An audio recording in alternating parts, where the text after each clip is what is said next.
ॐ श्रीगुरुभ्यो नमः। हरिः ॐ। जातवेदसे सुनवाम सोममराति यतो निदहाति वेदः। स नः परषदति दुर्गानि विश्वा नावेव सिन्धुं दुरितात्यग्निः। तामग्निवर्णान् तपसाञ्ज्वलन्तीं वैरोचनीन् कर्मफलेषु जुष्टाम्। दुर्गां देवीगुं शरणमहं प्रपद्ये सुतरसि तरसे नमः। अग्ने त्वं पारयानव्यो अस्मान् स्वस्तिभिरति दुर्गाणि विश्वा। पूश्च पृथ्वी बहुला न उर्वी भवातोकाय तन्याय शंयोः। विश्वानि नो दुर्गः जातवेदसिन्धुन्ननावा दुरितातिपरशि। अग्ने अत्रिवन्मनसा गृणानोऽस्माकं बोध्यविता तनूनाम्। पृतनाजितगुं सहमानमुग्रमग्निगुं हुवेमा परमात्सदस्थात्। स नः परषदति दुर्गानि विश्वा क्षामद्देवो अतिदुरितात्यग्निः। प्रत्नोषिकमीड्यो अध्वरेषु सनाच्च होता नव्यश्च सत्सि। स्वाञ्चा अग्ने तनुवं पिप्रयस्वास्मभ्यञ्च सौभगमायजस्व। गोभिर्जुष्टमयुजो निषिक्तन्तवेन्द्र विष्णोरनुसञ्चरेमा। नाकस्य पृष्ठमभिसंवसानो वैष्णवील्लोक इहामादयन्ताम्। कात्यायनाय विद्महे कन्याकुमारी धीमहि तन्नो दुर्गिः प्रचोदयात्।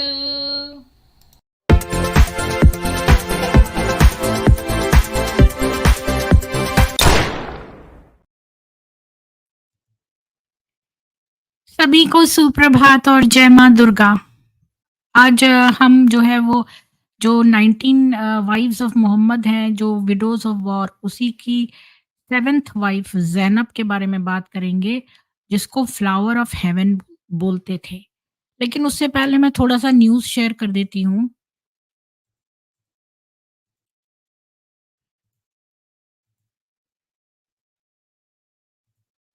बस मैं हेडलाइन्स ही पढ़ूँगी, ज़्यादा नहीं। तो मैं भारत में जन्म लेकर धन्य हुई। बीबीसी इंटरव्यू में पत्रकार अमाना अंसारी ने पश्चिमी मीडिया को दिखाया आईना। मुस्लिमों के साथ भेदभाव को सिरे से किया खारिज। देशद्रोह का कानून हटेगा, भगोड़ों को भी मिल सकेगी सजा। झूठी पहचान बताकर शादी पर कठोर दंड। अमित शाह ने पेश किए 3 विधेयक। तो देशद्रोह का कानून हटेगा, अच्छा मतलब कि उसका जगह कोई और कानून तो आना ही चाहिए देशद्रोह के उसमें। चर्च में माइकल मैथ्यू ने फाड़ी हनुमान चालीसा, बोला बाइबल अच्छी है, तुम भी ईसाई बन जाओ। 6 लोगों के खिलाफ एफआईआर। सुदर्शन न्यूज ने कहा अगवा कर लिए गए resident editor Mukesh Kumar. Gurugram police ने 1 दिन पहले दर्ज की थी एफआईआर। राजस्थान में बेटियों की अस्मत नहीं है सुरक्षित। नाबालिग के साथ अस्पताल कर्मियों ने किया गैंगरेप, बच्ची को दिया जन्म।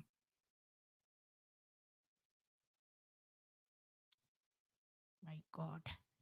डायरेक्टर ने कहा कॉम्प्रोमाइज करो और 3 दिन तक तपती रही बुखार में। सुष्मिता सेन की भाभी ने बताई बॉलीवुड की सच्चाई। उठाकर ले गई पुलिस, डीएसपी ने मुंह पर किया पेशाब। कांग्रेस एमएलए ने जीप से साफ करवाए अपने जूते।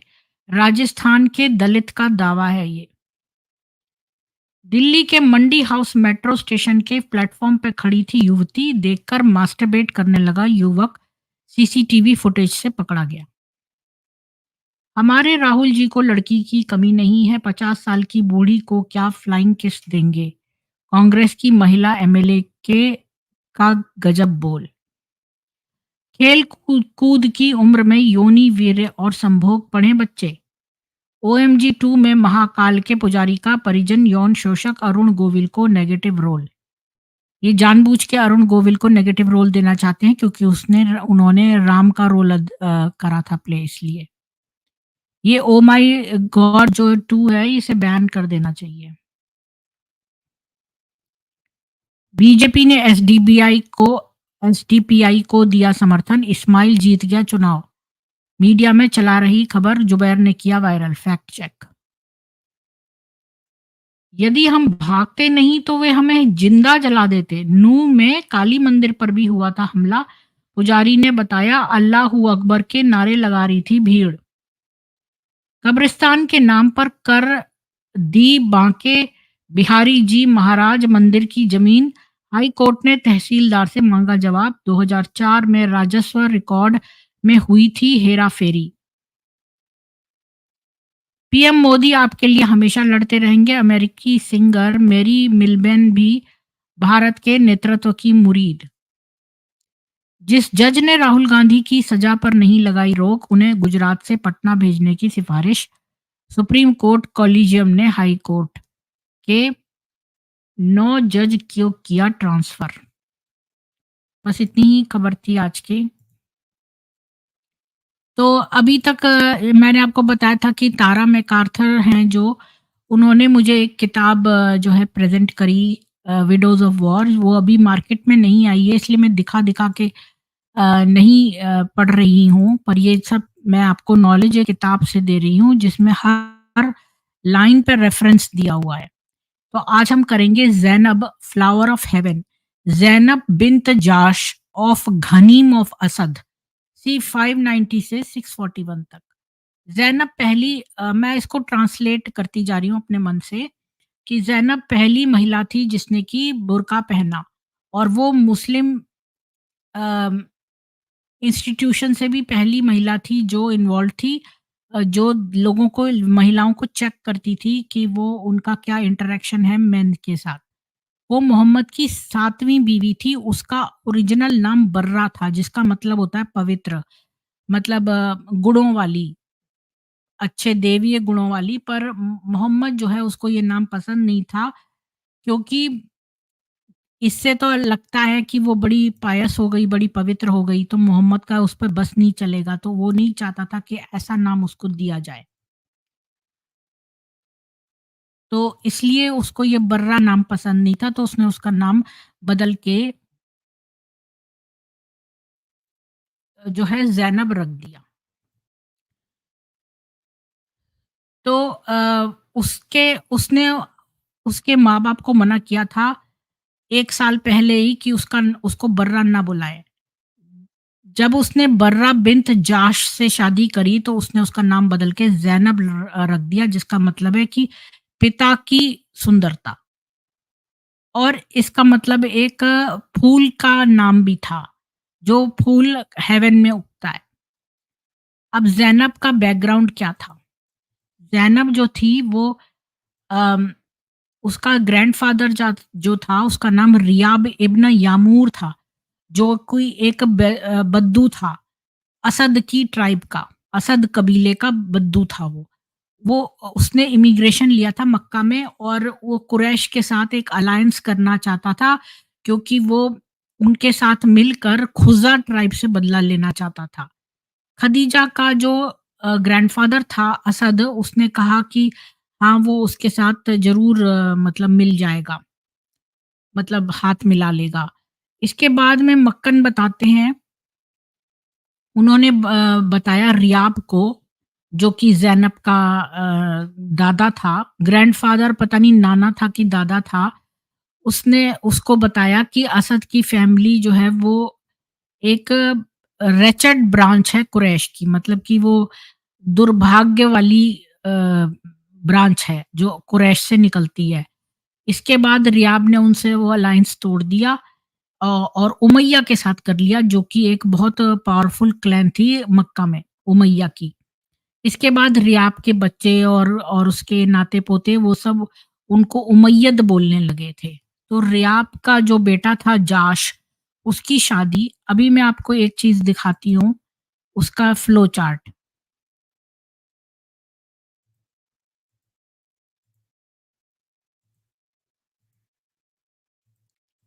ये किताब ना अभी मार्केट में आई नहीं है, इसलिए मैं इसको दिखा दिखा के नहीं कर रही हूँ, क्योंकि ये तारा जी ने जो है मेरे को अपनी कॉपी भेजी है, लेकिन मैंने उनको बताया भी है कि मैं अपने चैनल पे इसको बोलूँगी, लेकिन मैं उसको हिंदी में बोलूँगी।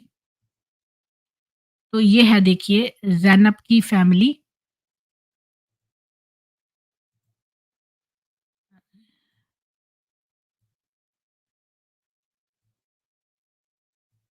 ज़्यादा ही बड़ा हो गया है, इसको थोड़ा-सा छोटा करते हैं। ये देखिए, ज़ैनब की फैमिली है, अब्दुल मुत्तलिब इब्न हिशाम, और इसके बेटे हैं अब्दुल्लाह और उमामा।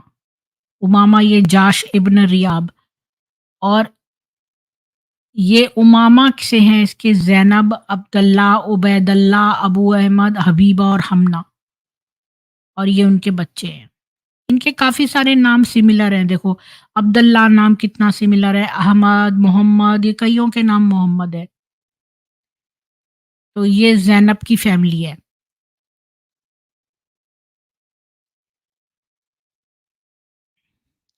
अच्छा, मैं एक बात बताऊँ कि ये उमामा जो है, ये, अच्छा, नहीं, मैं कुछ सोच रही थी। अ, ये मैंने दिखाया था आप लोगों को या ये उड़ गया? मुझे याद नहीं है। मैं फिर से दिखा देती हूँ अगर नहीं दिखा किसी को तो। ये है, ये फैमिली है ज़ैनब की। ये ज़ैनब बिन्त मुसाब, ये वाली ज़ैनब है, लेकिन ये मोहम्मद से जिसकी शादी हुई है।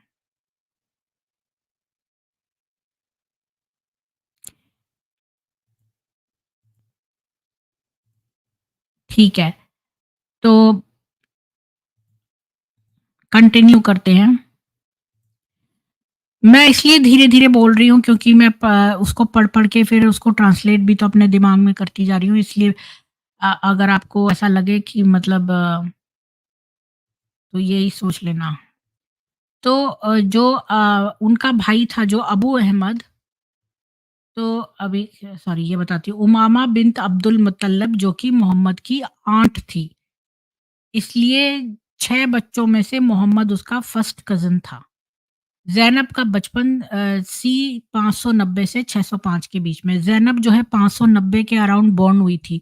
उसका भाई अब्दुल्ला जो था वो 4 साल बड़ा था उससे, और उसके बाकी के भाई थे उबैदुल्ला और अबू अहमद, और उसकी बहनें थी हबीबा, उम्म हबीब और हामना। ज़ैनब जो थी वो लड़कियों में सबसे बड़ी थी। उसके भाई अबू अहमद जो था वो अंधा था, लेकिन वो अम बिना किसी की सहायता के मक्का में इधर से उधर खूब घूमता था, और वो पोएट था। ज़ैनब जो थी वो अबू सुफियान इब्न हर्ब की प्रोटेक्शन, जो कि चीफ था उमैया क्लैन का, उसकी प्रोटेक्शन में बड़ी हुई। अ, और वो अबू सुफियान जो बाद में मक्का का पूरा चीफ बन गया था। और वो उमैया के और मखज़ूम जो क्लैन था जिससे हिंद आती है, जो कि बड़े अमीर राजसी हैं, उन सब से इनके सोशल वो थे, रिलेशनशिप। और उसको याद था मोहम्मद की शादी खदीजा से हुई जब वो 5 साल की थी। ज़ैनब 15 साल की थी जब काबा जो है वो तबाह हो गया था बाढ़ से, और कुरैश जो थे वो दोबारा से उसको बनाने में लगे थे। और दोबारा से उन वहाँ के जो आइडल्स थे उनको दोबारा से लगाना, उसका एक डीप इम्प्रेशन पड़ा था उसके भाई उबैदुल्ला पे। उसने डिसाइड किया कि वो जो काला पत्थर है वो बेकार है, क्योंकि वो तो ना तो देख सकता है, ना सुन सकता है, ना कभी हेल्प कर सकता है। जो काबा का काला पत्थर है उसको बेकार लगता था। और फिर वो ज़ायद के इन्फ्लुएंस में आ गया जो कि एक मोनोथीइस्ट था, और उसने कहा कि वो तो खाली एक ही अल्लाह में विश्वास करता है, और उसने जो है सोचा कि मैं इस ट्रू रिलिजन को डिस्कवर करूँ।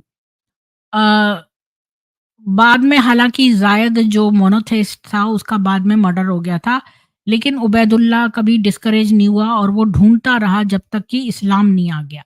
उबैदुल्लाह ने अबू सुफियान की बेटी रमला से शादी की थी और अबू अहमद जो था उसने उसकी बहन फरा से शादी की थी। अबू सुफियान ने जो है कोई अरेंज नहीं की अपनी मैरिज, उसके जो बड़ा भाई था अब्दुल्ला उसके लिए। अब पहली मैरिज जो ज़ैनब की। ज़ैनब जो थी वो भी उसकी मक्का में ही शादी हुई थी और उसका अ, उस अ, लेकिन अबू सुफियान ने उसका दूल्हा नहीं चूज़ किया था और इस आदमी का नाम शायद अबुल हकाम था, लेकिन उसके बारे में ज़्यादा पता नहीं है, रिकॉर्ड्स नहीं है।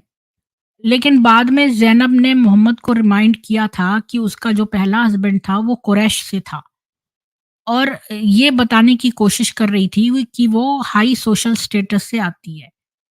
तो वो लीडिंग क्लैन्स में से थी उमैया के और मखज़ूम या फिर हाशिम।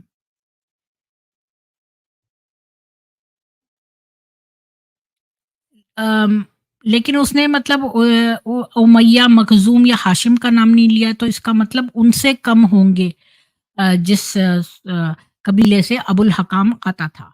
लेकिन हर एक मेंबर जो कुरैश कबीले का था उसको बड़ा हाई सोशल स्टैंडिंग मिलती थी मक्का में। उसके हस्बैंड की एनोनिमिटी भी एक क्यूरियस बात है।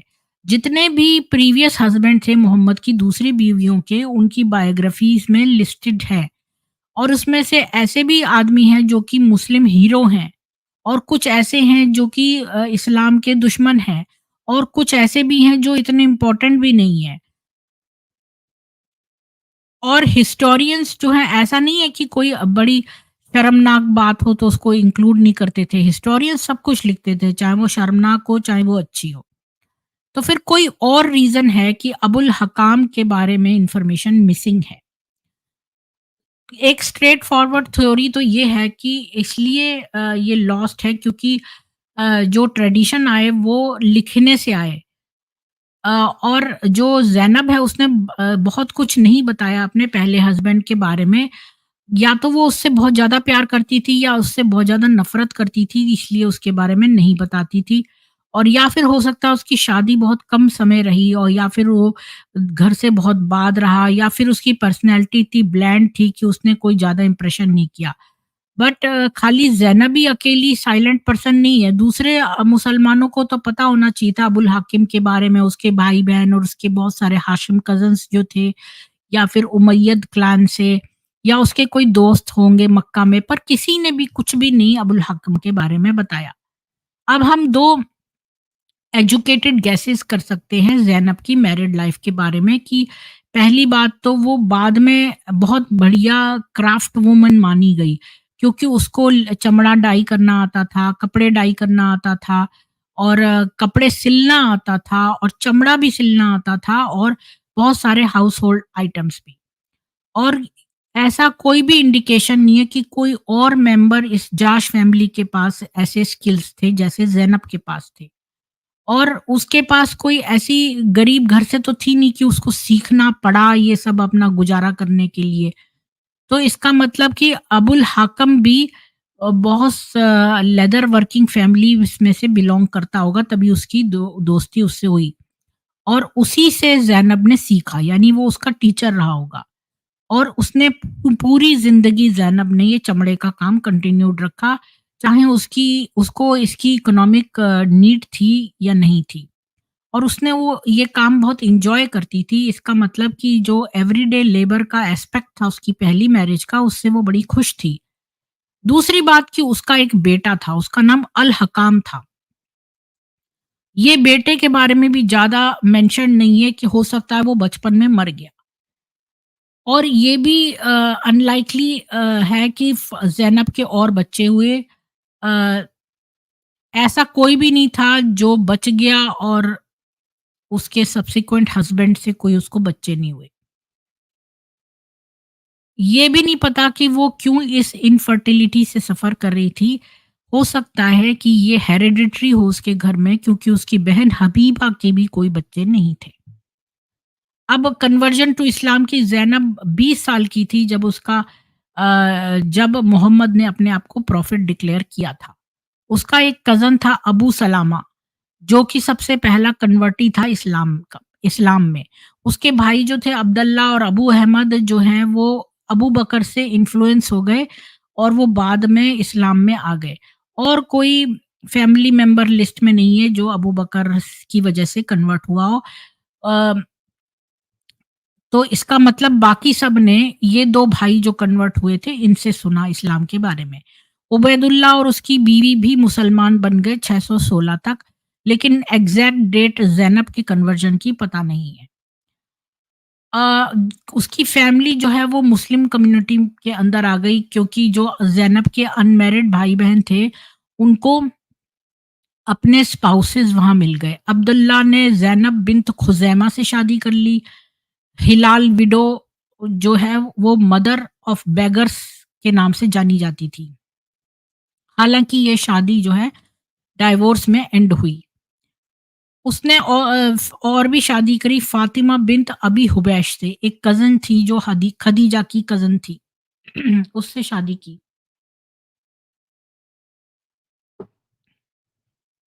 1 मिनट।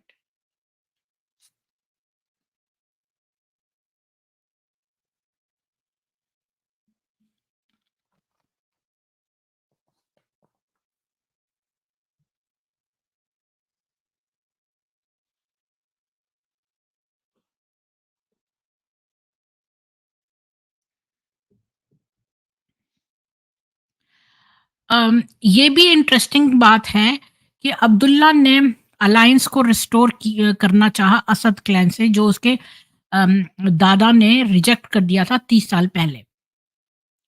हो सकता है कि अब्दुल्ला जो है वो सोच रहा हो कि उसको कोई सपोर्ट नहीं मिलेगी अबू सुफियान से, जो कि इस्लाम को लाइक नहीं करता था और उसने ये मूवमेंट को क्रश होते देखने में खुशी ज़ाहिर की।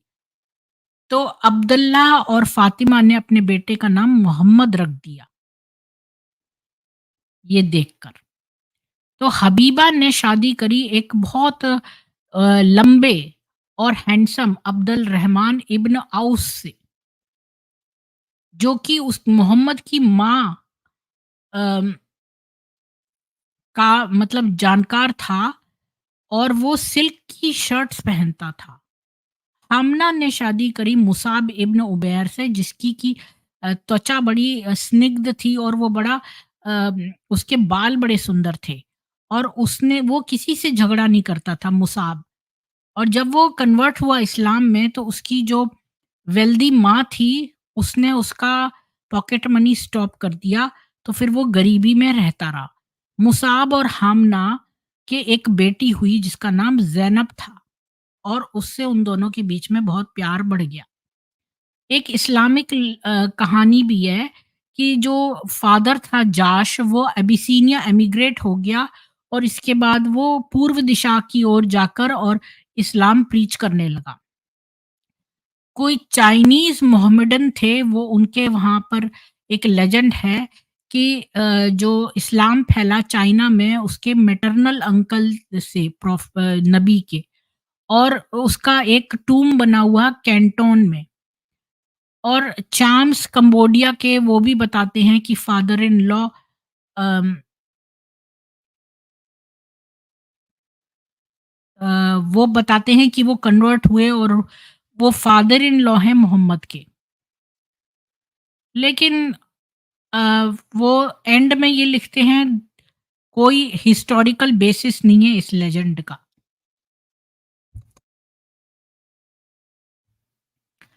तो जाश जो है वो लिस्टेड भी नहीं है कि वो अबिसीनिया कभी गया था।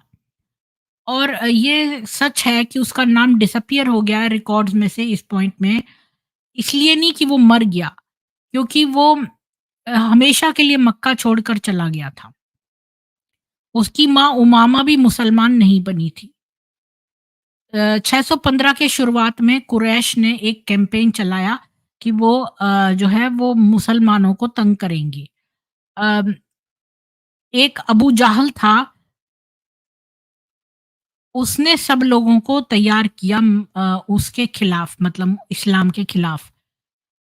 जब उसने सुना कि एक आदमी जो है वो मुसलमान बन गया है, अगर उस आदमी का बहुत सोशल इम्पोर्टेंस है और उसके तो वो उसको डाँटता था और कहता था तुमने अपने पिता का रिलिजन जो है छोड़ दिया और तुम तो ब्लॉकहेड हो और तुम तो पागल हो, तुम तो रेपुटेशन डिस्ट्रॉय कर रहे हो। अगर वो सोसाइटी में ऊँचा आदमी होता था तो वो उसको इस तरह डाँटता था। अगर वो मर्चेंट होता था तो वो कहता था कि मैं तुम्हारे गुड्स को बॉयकॉट करूँगा, तुम भिखारी बन जाओगे। और अगर वो कोई सोशल इम्पोर्टेंस का आदमी नहीं होता था तो वो उसको मारता था और उसको बोलता था दूसरे लोगों को भी उसके खिलाफ। तो ज़ैनब की फैमिली जो है वो पहली कैटेगरी में थी, यानी कि सोशली हाई क्लास थी। तो उसके बहुत सारे इन-लॉज़ थे, वो दूसरी कैटेगरी में आते हैं, यानी मर्चेंट वाली में। 616 में अब्दुल्ला, उबैदुल्ला और उनके 2 जो साले थे उन्होंने अबिसीनिया में एमिग्रेट कर लिया। उबैदुल्ला अपनी बीवी को साथ में ले गया, लेकिन ज़ैनब की 2 बहनें जो हैं वो पीछे छूट गईं। इन प्रैक्टिस कोई भी हार्म नहीं आया ज़ैनब की फैमिली को मक्का में। वो इसलिए क्योंकि अबू सुफियान जो था, हालाँकि वो इस्लाम में नहीं था, लेकिन वो जो है उनको प्रोटेक्ट करता था। जो ये देखो कि ये काफ़िर कितने अच्छे थे। हालाँकि उनके अपने रिश्तेदार जो हैं वो इस्लामी हो गए, लेकिन वो फिर भी उनको प्रोटेक्ट कर रहा है।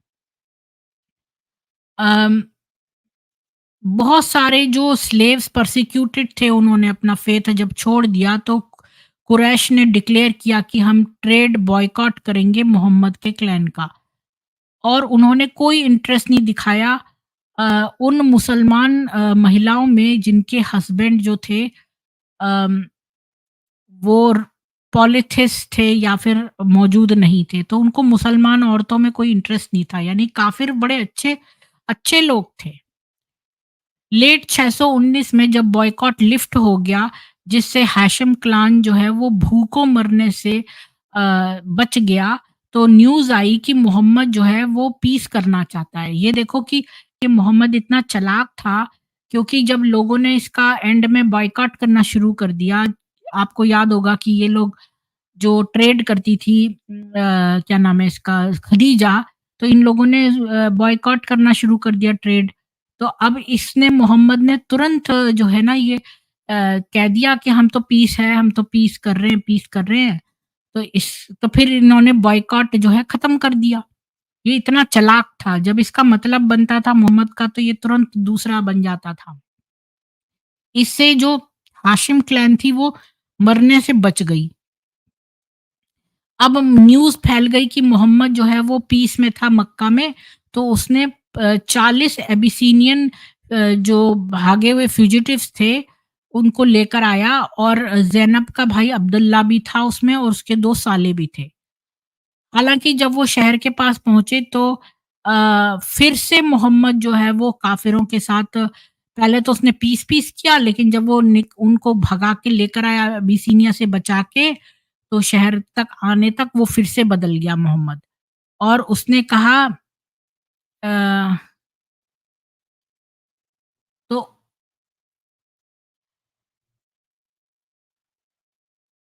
तो उसने कहा कि भई यहाँ पर भी तुम लोग किसी की प्रोटेक्शन के अंदर में रहो, क्योंकि उसे काफ़िरों पे विश्वास नहीं था। ज़ैनब का जो दूसरा भाई उबैदुल्ला था वो कभी अरब वापस नहीं आया। उसने अपना पूरा स्पिरिचुअल क्वेस्ट कंप्लीट कर लिया, क्योंकि वो क्रिश्चियन बन गया।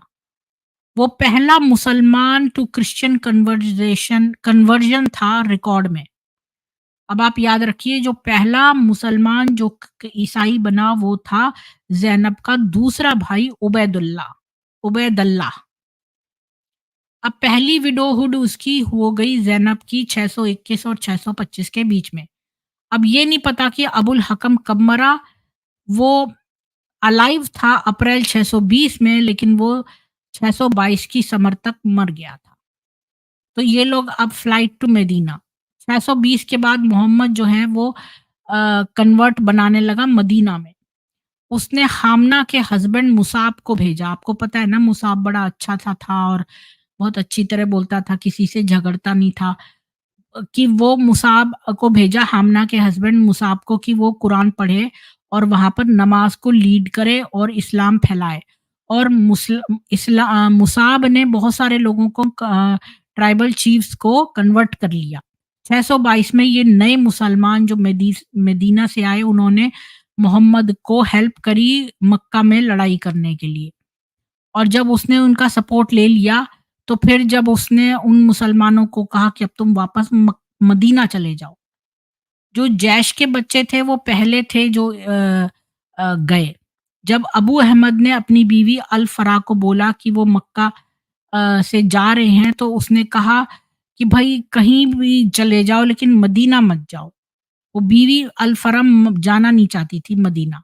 लेकिन उसने कहा कि उनकी नीड है कि उनको इस्लाम के लिए वहाँ से एमिग्रेट करना पड़ेगा, और उनकी फैमिली टाइज़ हैं, और कंपोज़ करते हैं वो पोएट्री भी। ज़ैनब और उसकी बहनें जो हैं वो मदीना में अपने भाई अब्दुल्ला के प्रोटेक्शन में चली गई, उनकी माँ नहीं गई। एक बहुत लार्ज पार्टी थी 28 लोगों की, जो कि इमिग्रेंट फैमिलीज़ थी, जिन्होंने एक खाली मकान को छोड़ दिया मक्का में। अब्दुल्ला ने उसको ताला लगा दिया, और जो वहाँ से लोग गुज़रते थे वो कहते थे कि इसके इसके जो किवाड़ हैं वो इधर से उधर घूमते हैं। ये घर खाली हो गया, इन्हेबिटेंट्स थे। तो मोहम्मद क्या, जो अपोनेंट था अबू जहल, जो कि काफ़िर था, जो कि सबसे बदमाश काफ़िर है, लेकिन इसने भी कोई इतना तंग नहीं किया, जैसा कि ये मोहम्मद बोलता है ना कि मक्का वासियों ने तो हमारे साथ बहुत बुरा किया। तो सबसे बुरा तो यही अबू जहल ही था, एक बार इसने कॉलर पकड़ा था और कोई काम इसने बुरा नहीं किया। काफ़िरों ने कभी भी मोहम्मद के साथ बुरा काम नहीं किया, वो ज़्यादा से ज़्यादा उसके चाचा से शिकायत लगाते थे। मोहम्मद का ओपोनेंट अबू जहल ने कहा कि कोई भी रोएगा नहीं, ये लोग जा रहे हैं छोड़ के तो कोई नहीं रोएगा, ये तो उस इस आदमी के नेफ्यू यानी मोहम्मद का काम है, उसने हमारी कम्युनिटी को डिवाइड कर दिया है, हमारे जो रोज़मर्रा के काम हैं उनमें इसने विघ्न डाला है, और इसने हमारे बीच में एक वेज खींच दिया है, मतलब एक हमें डिवाइड कर दिया है। तो जब कुरैश सर्टेन हो गए कि जैश जो है वो कभी जाश जो चले गए थे वो वापस नहीं आएँगे, तो अबू सुफियान ने उस घर का पोज़ेशन ले लिया मक्का में, और उसको बेचकर अपने सारे जो डेट्स हैं वो चुका दिए।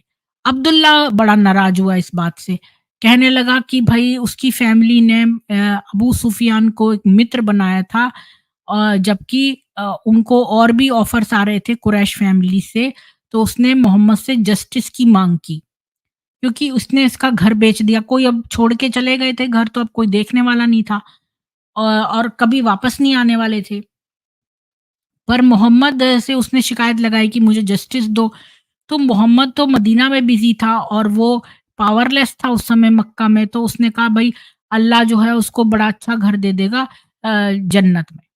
जैसा कि ये लोग भी अभी हम जब अपना मंदिर वगैरह क्लेम करते हैं, तो ये मौलाना मुसलमानों को समझाते हैं, एक दिन जब हमारा राज आएगा ना तो फिर हम सारे ये इनके तो मंदिर है ना ये वापस जो इन्होंने बनाए हैं, जान वापी और ये बाकी वाले, तो ये हम वापस कर देंगे। वैसे ही उसने भी उसको मीठी गोली दे दी। अबू सुफियान की साइड की स्टोरी ज़्यादा दिन सर्वाइव नहीं की, क्योंकि लोगों को जाश की फैमिली से ज़्यादा सिंपैथी नहीं थी। अम,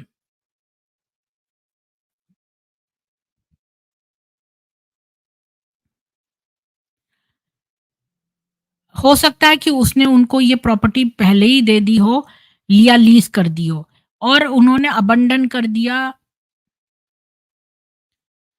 उस घर को, और खुलेआम मोहम्मद का साथ दिया, जिसने कि मक्का पर युद्ध छेड़ने की बात कही। मतलब वो उसको भगाया नहीं गया, बल्कि मोहम्मद ने जो है ये ऐलान किया था कि वो युद्ध कर रहा है मक्का पे। तो ऐसे खुलेआम एनिमी का सपोर्ट करने वाले जाश से किसी को सिंपैथी नहीं थी। अब्दुल्ला ने अबू सुफियान की 40 साल की फ्रेंडशिप को फॉरफिट कर दिया, उसका प्रोटेक्शन। ऐसा लगता था कि कोई भी नहीं, मोहम्मद भी नहीं, उसने अबू सुफियान के से कोई बात करी जो उसका घर उसने ले लिया था अब्दुल्ला का। जो जाश की फैमिली का अब क्या हाल होगा मदीना में, ये देखते हैं। ज़ैनब की फैमिली जो है वो मदीना में सेटल कर गई। एक कॉर्नर का प्लॉट था जो कि एक कम्युनिटी का ग्रेवयार्ड कब्रिस्तान होता था जिसका नाम था जन्नत अल बाकी। वो बिल्डिंग का नाम रखा गया कि ये जाश के बेटों की ड्वेलिंग है। और इसका मतलब कि अबू अहमद और अब्दुल्ला जो है वो एक घर को शेयर करते थे, तो फिर ज़ैनब भी उनके साथ रहती थी। हबीबा का हस्बैंड जो था अब्दुल रहमान वो पहला मक्कन था, तो उसने अपने फॉर्च्यून को रिकवर कर लिया था एमिग्रेशन के बाद, और वो मक्खन और दही बेचता था कनूका के बाजार में। और वो कहता था कि उसकी इतनी सक्सेसफुल वो इसलिए रहा है क्योंकि वो अपने काम पर ध्यान देता है। और वो कहता था मैं एक पत्थर भी नहीं उठाता जब तक कि मुझे ये ना पता हो कि उस पत्थर के नीचे सोना या चांदी है। यानी मैं कोई भी काम नहीं करता जब तक मुझे उसकी वैल्यू ना पता हो। उसने अपने आप को अच्छी तरह एस्टैब्लिश कर लिया और फिर वो जो है बीवियां जोड़ने में लग गया, और से और ज्यादा बीवियां इकट्ठी करने में। और उसने फटाफट 2 लड़कियां कॉमरेड गर्ल से को शादी कर ली। मुसाब जो है वो हामना के प्रति फेथफुल रहा। उसने अपने फॉर्च्यून भी रिकवर नहीं कर पाया। वो तो मक्का में बहुत गरीब था और मदीना में भी गरीब ही रहा। मुसाब जो है एक फटा पुराना कोट पहनता था जो कि उसके पैर भी नहीं ढकता था। मोहम्मद ने जो है वो अपने शुरुआती महीने जो है मदीना की बिल्डिंग में जिसको वो मस्जिद थी उसके में रहकर यहूदियों से डिबेट करता था। 1 साल बीत गया, तब उसने जो है वो वहाँ के जो कारवां जाते थे मक्का में उनको लूटने का काम शुरू कर दिया मोहम्मद ने। ज़ैनब का भाई अब्दुल्ला जो था उसने पहली लूट करी जिसमें कि मुसलमान ने एक मक्का वासी को मार दिया, और पहला भी वो था जिसने कि चोरी करी उनके सामान की। बैटल ऑफ बदर में मोहम्मद ने मुसलमानों को कहा कि मक्का वासियों पर अटैक करो और उनको वार्न करो।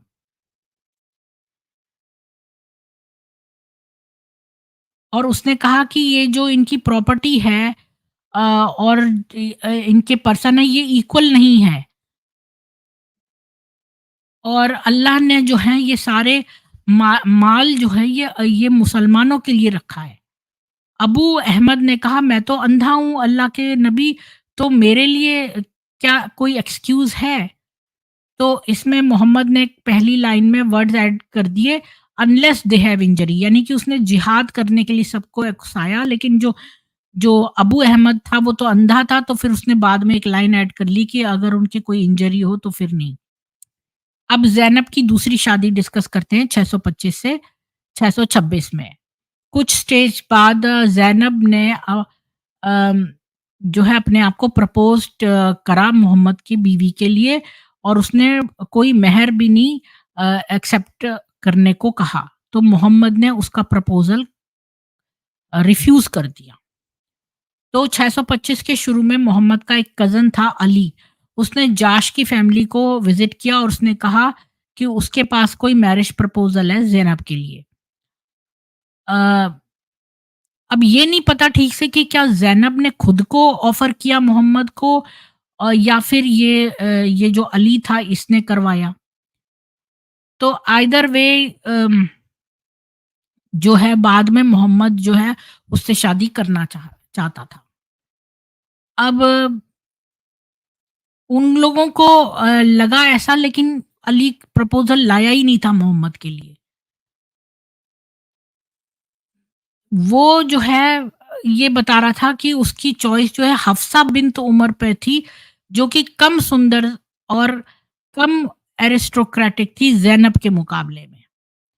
मतलब मोहम्मद हफ्सा से शादी कर रहा था और इस ज़ैनब से नहीं, जो कि ज़ैनब ज़्यादा ब्यूटीफुल थी हफ्सा के मुकाबले में और ज़्यादा रॉयल भी थी, सोशली हायर प्लेस थी।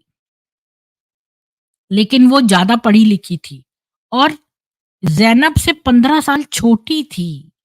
असल में यही असली बात है कि इसने उससे शादी न करके हफ्सा से इसलिए करी शादी ज़ैनब को मना करके क्योंकि वो हफ्सा जो थी वो ज़ैनब से 15 साल छोटी छोटी थी। तो मोहम्मद की तो वैसे भी लार टपकती थी छोटी लड़कियों पे, तो जब छोटी मिल रही है तो बड़ी से क्यों करेगा? तो फिर उसने बाद में इससे भी कर ली, क्योंकि अब्दुल्ला ने इसके साथ डाइवोर्स कर लिया था और अ, फिर इसने ये आयत निकाली कि 4 बीवियाँ सब लोग रख सकते हैं।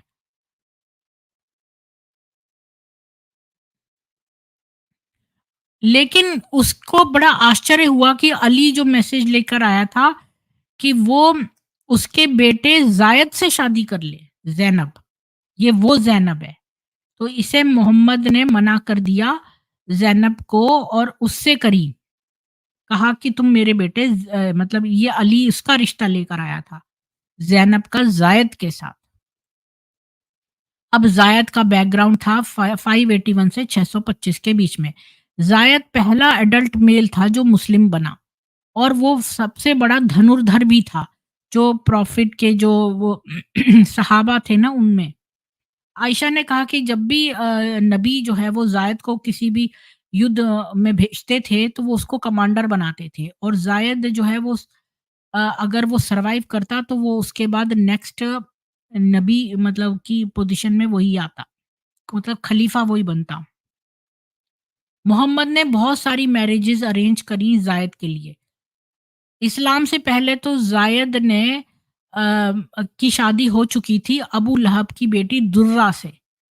लेकिन इस्लाम बनने के बाद ज़ायद ने एक दूसरी बीवी ले ली, जो कि मोहम्मद की एक फ्री करी हुई वुमन बराका थी। वो एक विधवा थी और वो 15 साल बड़ी थी ज़ायद से। उससे उसने शादी करी। तो इस्लामी बनने से पहले भी ज़ायद की शादी हो चुकी थी। ये तो मुझे मालूम ही नहीं था कि ज़ायद पहले से मैरिड था दुर्रा से, लेकिन जब वो मुसलमान बना तो उसने दुर्रा को भगा दिया और दूसरी शादी कर ली 15 साल बड़ी लड़की से जिसका नाम था बराका और उनका एक बेटा भी हुआ उसामा 612 में। 613 के बाद मोहम्मद ने अबू लहब से लड़ाई की और ज़ायद ने दुर्रा जो पहली वाली है ना उसको तब डाइवोर्स कर दिया। फिर किसी अननोन डेट में ज़ायद ने खदीजा की एक नीस से भी शादी कर ली, हिंद बिन्त अल अव्वाम, जब वो मदीना में सेटल हो गया था तब। लेकिन हिंद का नाम जो है रिकॉर्ड में नहीं आता और ये भी नहीं पता कि वो मुसलमान बनी कि नहीं, लेकिन वो ज़ायद ने उससे मक्का में शादी की थी। और इसका मतलब कि उसको भी या तो डाइवोर्स हो गया उसका या वो मर गई। क्योंकि बराका जो ज़ायद की ओनली वाइफ थी 622 में। यानी ज़ायद की 2 बीवियाँ थीं उससे पहले, दुर्रा और और ये हिंद। अब हिंद का पता नहीं वो मर गई कि नहीं और जो दुर्रा थी उसको तो डाइवोर्स कर दिया था और अब उसकी शादी जो है वो बराका से थी, जो कि बड़ी वुमन थी। मोहम्मद ने बाराका को अप्रूव किया, उसने ज़ायद को कांग्रेचुलेट किया कि जो आदमी अ, जो कि शादी करना चाहता है किसी जन्नत की महिला से तो उसको बराका से शादी करनी चाहिए। लेकिन वो ये जानता था कि ज़ायद को और भी अच्छा कुछ मिल सकता है। 621 में जो है उसने बड़ी अपनी मिरेकुलस जो मिराज की यात्रा की थी जन्नत में, तो उसने वहाँ पर एक बहुत ही सुंदर लड़की देखी जन्नत में जिसके कि लाल होठ थे। तो मोहम्मद कहता है मैंने उससे पूछा कि वो किसको बिलॉन्ग करती है? क्योंकि उसने उसको बहुत खुश किया था। तो उसने कहा कि मैं तो ज़ायद को बिलॉन्ग करती हूँ। तो फिर उसने ज़ायद को ये खबर दी कि भई देखो मैं जन्नत गया था तो वहाँ पे मैंने बहुत ही सुंदर एक लाल होठ वाली लड़की देखी थी और मैंने उससे पूछा तो तुम किसको बिलॉन्ग करती हो? तो उसने कहा था मैं ज़ायद को बिलॉन्ग करती हूँ। तो ये न्यूज़ मोहम्मद ने ज़ायद को दे दी। 623 में मदीना में ज़ायद ने एक विडो से शादी कर ली हुमैमा बिन्त सैफ़ी से। उसका पहला हस्बैंड जो था वो चीफ था खजराज ट्राइब का और उसके खजूर का एक बाग भी था। यानी कि अमीर महिला जो कि विडो हो ये एक बड़ी चीज़ है। इस्लाम में मैंने देखी। हाँ, आप ये सही कह रहे हो अर्जुन जी कि सेक्स में बड़ी रुचि है, पर एक बात और भी है, ये लोग अमीर विधवाओं से भी शादी करते थे। ये भी मैंने ट्रेंड देखा है। अभी देखो ज़ायद ने शादी करी, दूसरी ये भी विडो थी। पहली वाली भी 15 साल बड़ी थी इससे और ये दो हुमैमा से शादी करी, इसका खजूर के बाग थे और ये बड़ी अमीर थी। अब उसकी 2 बीवियाँ थीं और 2 पुरानी थीं जो डाइवोर्स हो गई थीं और उसने फिर ये बोला अपने पिता मतलब इसको कि भई वो ज़ैनब से शादी करेगा। अब कोर्टशिप हुई 625 में। पहले तो मोहम्मद ने शूटर को डिस्करेज किया। अ, उसने कहा कि मैं तुम्हारे लिए बहुत सुंदर लड़की ढूँढूँगा, ऐसा प्रॉमिस किया और फिर उसने कहा कि ज़ैनब जो है वो बड़ी हाई स्टेटस वाली कुरैश है। तो फिर ज़ाहिद ने कहा कि अगर वो बड़ी सुंदर है तो मुझे लगता है कि वो मुझे मना कर देगी अगर मैं डायरेक्टली जाऊँगा, लेकिन मैं तो ज़ैनब से शादी करना चाहता हूँ। तो ज़ायद ज़ैनब से शादी करना चाहता था। ज़ैनब जो है परफेक्ट लुकिंग वुमन थी, उस वो बड़ी गोरी थी और बड़ी शार्प फीचर्स थे उसके और वो छोटे कद की थी और इस वजह से भी ज़ायद को अट्रैक्ट हुई, जो कि क्योंकि ज़ायद जो था वो नाटा था। लेकिन ये भी कहा जाता है कि वो उसको उसके बहुत फाइन ब्लैक हेयर थे ज़ैनब के। इतने थे कि उसकी आधी बॉडी कवर हो जाती थी। मोहम्मद हेजिटेट करने लगा, ज़ायद ने अली को कहा कि उसको सपोर्ट करे क्योंकि तो अम, उसने कहा कि अली से कि आपको जो है प्रॉफ़िट मना नहीं करेगा। तो अली ने कहा कि ठीक है वो प्रपोज़ल जो है वो ज़ायद का वो ज़ैनब तक वो लेकर जाएगा। ज़ैनब जो थी वो नहीं करना चाहती थी जैसा कि ज़ायद को पता था। क्योंकि देखिए जो व्यक्ति नाटे या देखने में अच्छे नहीं होते हैं, तो वो पसंद नहीं करते हैं। उनको मालूम होता है, हर व्यक्ति को अपनी सुंदरता का पता होता है। आपने देखा होगा कि सुंदर लोग तो अपनी तस्वीरें बड़ी खींचते हैं, हमेशा फ़ेसबुक पे लगाते रहते हैं वो। जो व्यक्ति कहता है मेरी फ़ोटो बिल्कुल मत लो ये वो, तो वो मतलब कुरूप ही होता है। तो अब ये ज़ायद को पता था कि ज़ैनब इसको मना कर देगी क्योंकि ज़ैनब बहुत सुंदर थी और ये ज़ायद जो था ये नाटा था और इसने ये कहा भी था नबी से कि भई वो मेरे को रिफ्यूज़ कर देगी लेकिन जब अली उसका रिश्ता लेकर गया तो ज़ैनब जो थी वो इतनी रेज़िस्टेंट थी जैसा कि ज़ायद ने फ़ियर किया था। तो अब्दुल्ला ने कहा कि वो नहीं चाहता कि उसकी बेटी एक वो गुलाम से शादी करे क्योंकि ज़ायद जो था वो पहले गुलाम रहा था। तो ज़ैनब के भाई को ये रिश्ता पसंद नहीं था।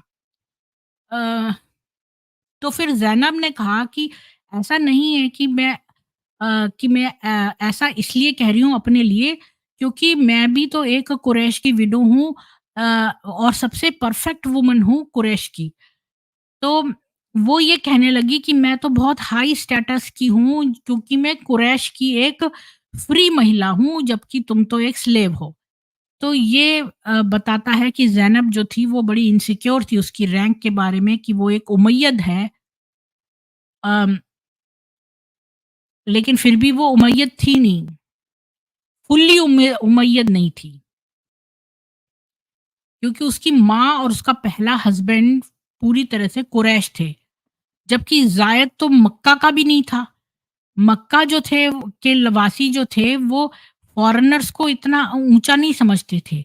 और थर्ड ये ज़ैनब जो थी ये थर्ड जनरेशन की इमिग्रेंट थी।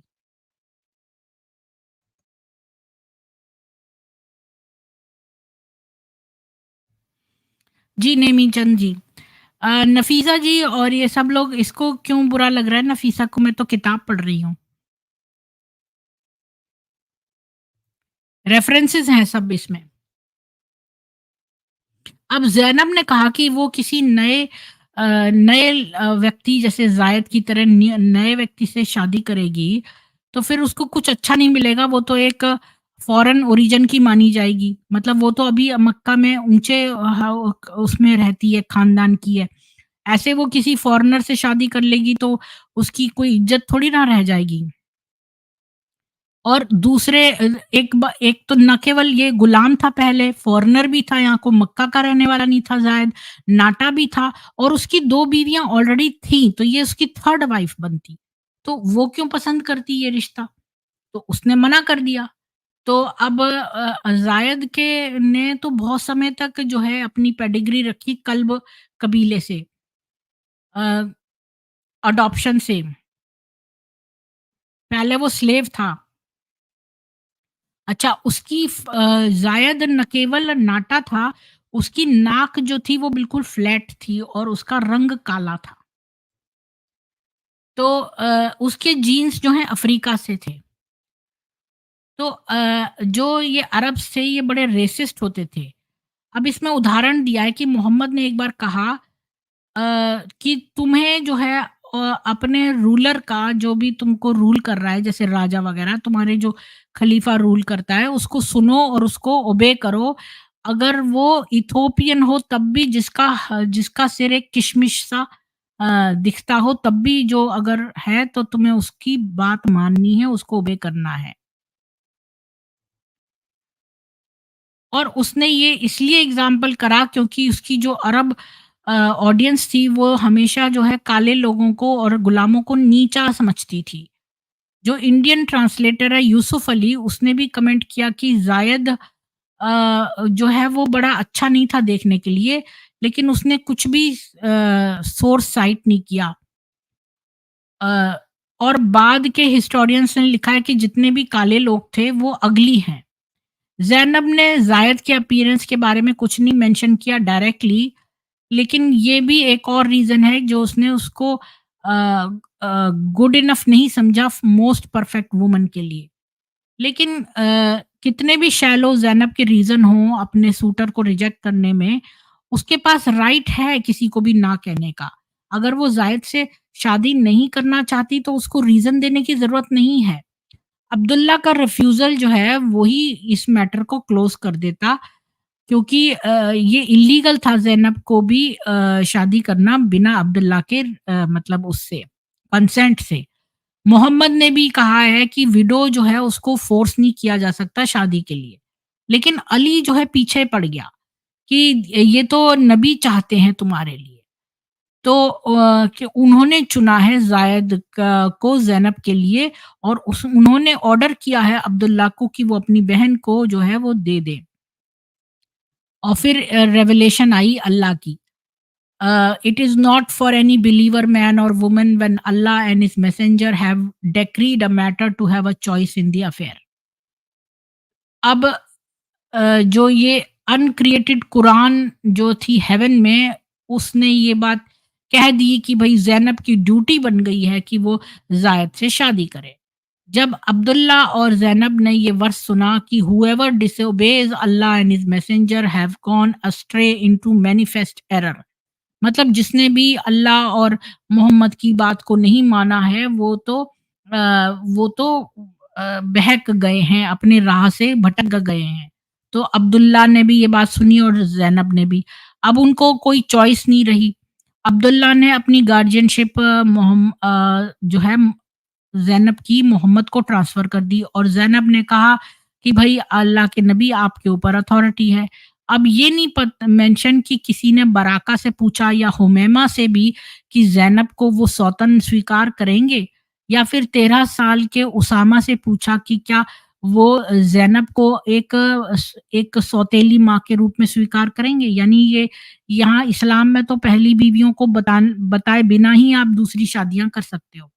ज़ायद की 2 बीवियों से तो डाइवोर्स हो गया था, 2 उसके पास ऑलरेडी थीं और तीसरी ये लाना चाहता था ज़ैनब, और ज़ैनब बड़ी सुंदर थी और ये ज़ायद जो था चपटी नाक वाला और डार्क स्किन वाला बोना। तो ये इससे नहीं करना चाहती थी, लेकिन अब उसके पास कोई वो ही नहीं रहा क्योंकि ये इसने आयत निकाल दी, अली पीछे पड़ गया उसके। और उसने ये आयत में बोला कि अगर वो अल्लाह और मोहम्मद के नबी, मतलब नबी के बातों को नहीं मानेंगे तो फिर वो जो है भटक गए हैं रास्ते से, तो अब उसने दे दिया। अब वेडिंग हो गई, तो ज़ैनब ने ज़ायद से शादी कर ली 20 जनवरी के बाद, लेकिन 26 मार्च 625 से पहले हुई ये शादी। मोहम्मद ने डाउरी दी 10 दिनार की और 60 दिरहम की कैश में। एक कोट दिया और एक मतलब बुर्का टाइप दिया उसके लिए, और एक हिजाब मतलब आगे ढकने वाला, और एक ज़ायद को एक आर्मर सा दिया। 50 मड दिए। कुछ दाने हैं, मतलब कुछ वो है मड, कोई 25 किलो के लगभग है, अनाज दिया, और 10 मड बोलते हैं 5 किलो के खजूर दिए। और ये इतना नहीं था अ, उसने अपनी बीवियों को तो बहुत कुछ दिया था, लेकिन इसको इतना नहीं दिया। ज़ैनब और जिहाद, मार्च 625 में। अब जो इनके पैसा था, दौलत थी जाश फैमिली की, उनको उहुद की लड़ाई में उनको बहुत वो मिला, फाइनेंशियल लॉस हुआ 26 मार्च को, जो उहुद की लड़ाई हुई थी उसमें। मोहम्मद की आर्मी को रूट कर दिया गया और 75 वॉरियर उसके मर गए। ज़ैनब की बहन जो थी हामना, उसने बैटल में एक ऑक्सिलियरी की तरह सर्व किया था, और जो भी रिटर्निंग आर्मी के बारे में, चोटों के बारे में पूछती थी, और मोहम्मद ने उसको कह रखा था कि हामना, तुम ये एक्सपेक्ट कर लो कि तुम्हारा भाई अब्दुल्ला जो है उसको बड़ा रिवॉर्ड मिलेगा। मतलब ये लोग हमेशा ऐसी मीठी गोली देते हैं कि मरने के बाद जब ये जन्नत जाएँगे तो वहाँ सारे रिवॉर्ड वेट कर रहे होंगे। तो हामना ने कहा कि हाँ, हम तो अल्लाह को बिलॉन्ग करते हैं और उसी को जाएँगे। तब मोहम्मद ने कहा, हामना, कि तुम देख लो, तुम्हारा अंकल हम्ज़ा है, उसको भी हेवन में रिवॉर्ड मिलेगा। तो उसने कहा, हाँ, हम तो अल्लाह के हैं और हम उसी पे जाएँगे। फिर मोहम्मद ने कहा, तुम अपने हस्बैंड मुसाब को भी जो है अल्लाह रिवॉर्ड करेगा। तो फिर हामना बड़ी ज़ोर से चीखी और रोई और बोली, "अरे! बहुत लॉस।" यानी ये मोहम्मद इनके नाम ले लेके बोल रहा था ना कि उनको बड़ा रिवॉर्ड मिलेगा, वो सब मर गए थे युद्ध में, मारे गए थे। तो युद्ध में इसका भाई भी मारा गया, हामना का, मतलब उसका अंकल भी मारा गया, और उसका भाई भी मारा गया, और उसका हस्बैंड भी मारा गया। तो हस्बैंड के मारने की बात सुनते ही वो बड़ी ज़ोर से चीखी। अब मक्कन्स ने जो है उनकी बॉडी को म्यूटिलेट कर दिया था, अब्दुल्ला और उसके अंकल हमज़ा की। अबू सुफियान की बीवी ने जो है, ये मैंने अलग से पढ़ा है कि अबू सुफियान की जो बीवी थी, उसने, उसके नौकर ने एक्चुअली किया था। उसने मरे हुए लोगों के कान काट लिए, और उनके कान काट के एक नेकलेस बनाया, और कान और नाक सारे काट के एक नेकलेस बनाया, और उसने हमज़ा का लिवर भी चू करा, क्योंकि रिवेंज था, क्योंकि बदर की लड़ाई में उसने उसके अंकल को मार डाला था, तो इसने बदला लेने के लिए, छोटी लड़की थी ये, इसने बदला लेने के लिए इसका नौकर गया, उनके कान नाक काट लाया, और इसने उसका नेकलेस पहना। तो ये था, अबू सुफियान की बीवी ने ये किया था।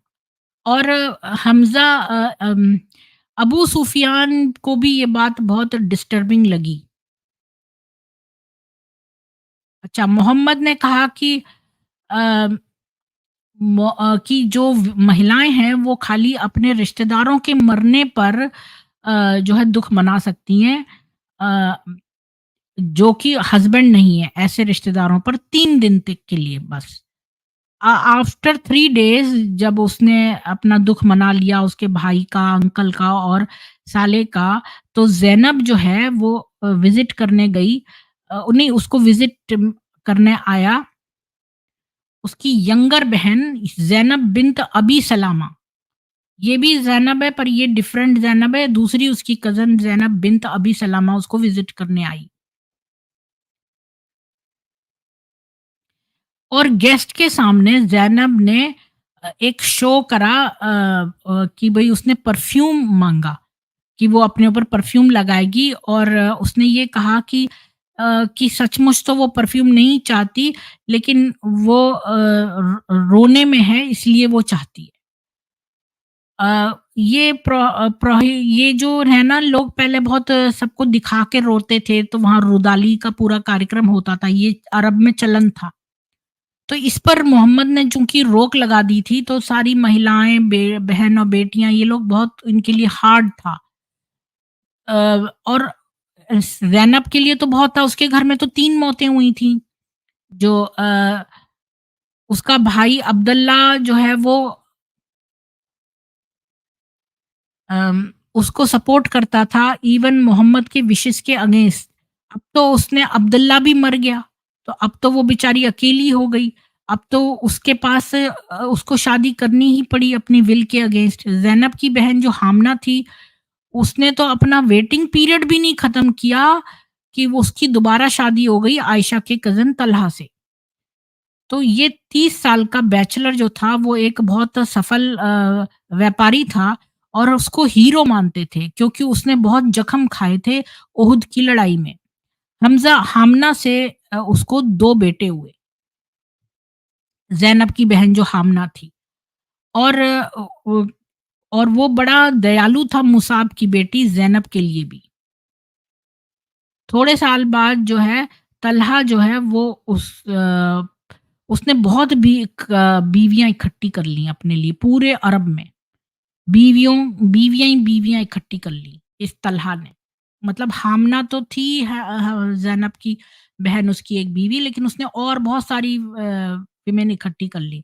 अब्दुल्ला की जो विडो थी फातिमा, उसने कभी शादी नहीं की और उसको एक ब्लीडिंग डिसऑर्डर था।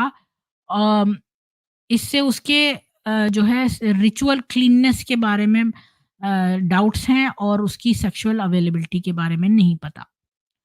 अब ज़ैनब की थर्ड मैरिज मार्च 627 में और सर्कमस्टेंसेस ऑफ द डाइवोर्स क्या थे कि अ, ज़ैनब और ज़ायद की शादी को 1 साल ही हुआ था कि ज़ायद जो है वो ज़ैनब की unsatisfactory performance as a wife के बारे में कंप्लेन करने लगा। 626 के लेट में मोहम्मद ने सोचा कि मैं अपनी बहू से बात कर लूँ, मतलब ज़ैनब से ये जो इसके जो अडॉप्टेड सन ज़ायद की बीवी है, उससे उसने सोचा मैं बात कर लूँ। तो जैसे ही वो ज़ायद के घर में आया तो बड़ी ज़ोर का एक हवा का झोंका आया जिससे कि जो हाथ का बना हुआ कर्टन था, जो कि फ्रंट डोर पे लगा रहता था, वो उड़ा। तो तो उस समय जो ये थी, ये ऐसी हालत में थी कि ये अपने अंदर के कपड़ों में थी। तो मोहम्मद ने जो है अपना नज़र हटाने की कोशिश की। जैसे ही ज़ैनब बड़ी ज़ोर से उछली, तो इसने और अपना गाउन जो है पकड़ा, तब तक उसने उसे देख लिया था और उसने ये कहा मोहम्मद से कि ज़ायद घर में नहीं है, लेकिन वो मतलब वेट कर सकता है। उसके मूवमेंट्स जो हैं जो इससे मोहम्मद बड़ी ज़ोर से उसमें एडमायर करने लगा और वो हमेशा और अपने बारे में सोच-सोच के बुदबुदाने लगा कि अरे ऑलमाइटी की प्रेज़ करो, देखो वो कैसे दिल बदल देता है। और जब तक ज़ैनब पूरी तरह कपड़े पहन के आई, मोहम्मद जा चुका था और वो उस अपने दिल में उसी के सपने लिए रहा और उससे बहुत ज़्यादा मुग्ध हो गया था। मतलब क्या बोलें, आसक्त हो गया था उस पर। जब ज़ायद वापस आया तो ज़ैनब ने उसको सारी बात बताई, तो ज़ायद को समझ में आ गया कि उसे क्या करना है, तो वो अपने उसके पास गया जो स्टेप मतलब जो भी अडॉप्टेड फादर है के पास गया और उसने कहा कि नबी मुझे पता चला आपकी विज़िट के बारे में, तो आप जो है वो शायद ज़ैनब को पसंद करते हैं, तो मैं उसको डाइवोर्स कर दूँगा। तो मोहम्मद ने कहा नहीं, नहीं तुम अल्लाह से जो है डरो और अपनी बीवी को खुद ही रखो। लेकिन वो अब उसके दिमाग में लेकिन आइडिया आ चुका था कि ज़ैनब को अपनी बीवी बनाना ही है। तो और वो चाहता था कि ये ज़ैनब और ज़ायद जो हैं ये सेपरेट हो जाएँ ताकि वो शादी कर ले ज़ैनब से। लेकिन वो ये बात छुपा रहा था कि वो ज़ैनब से शादी कर ले। अम,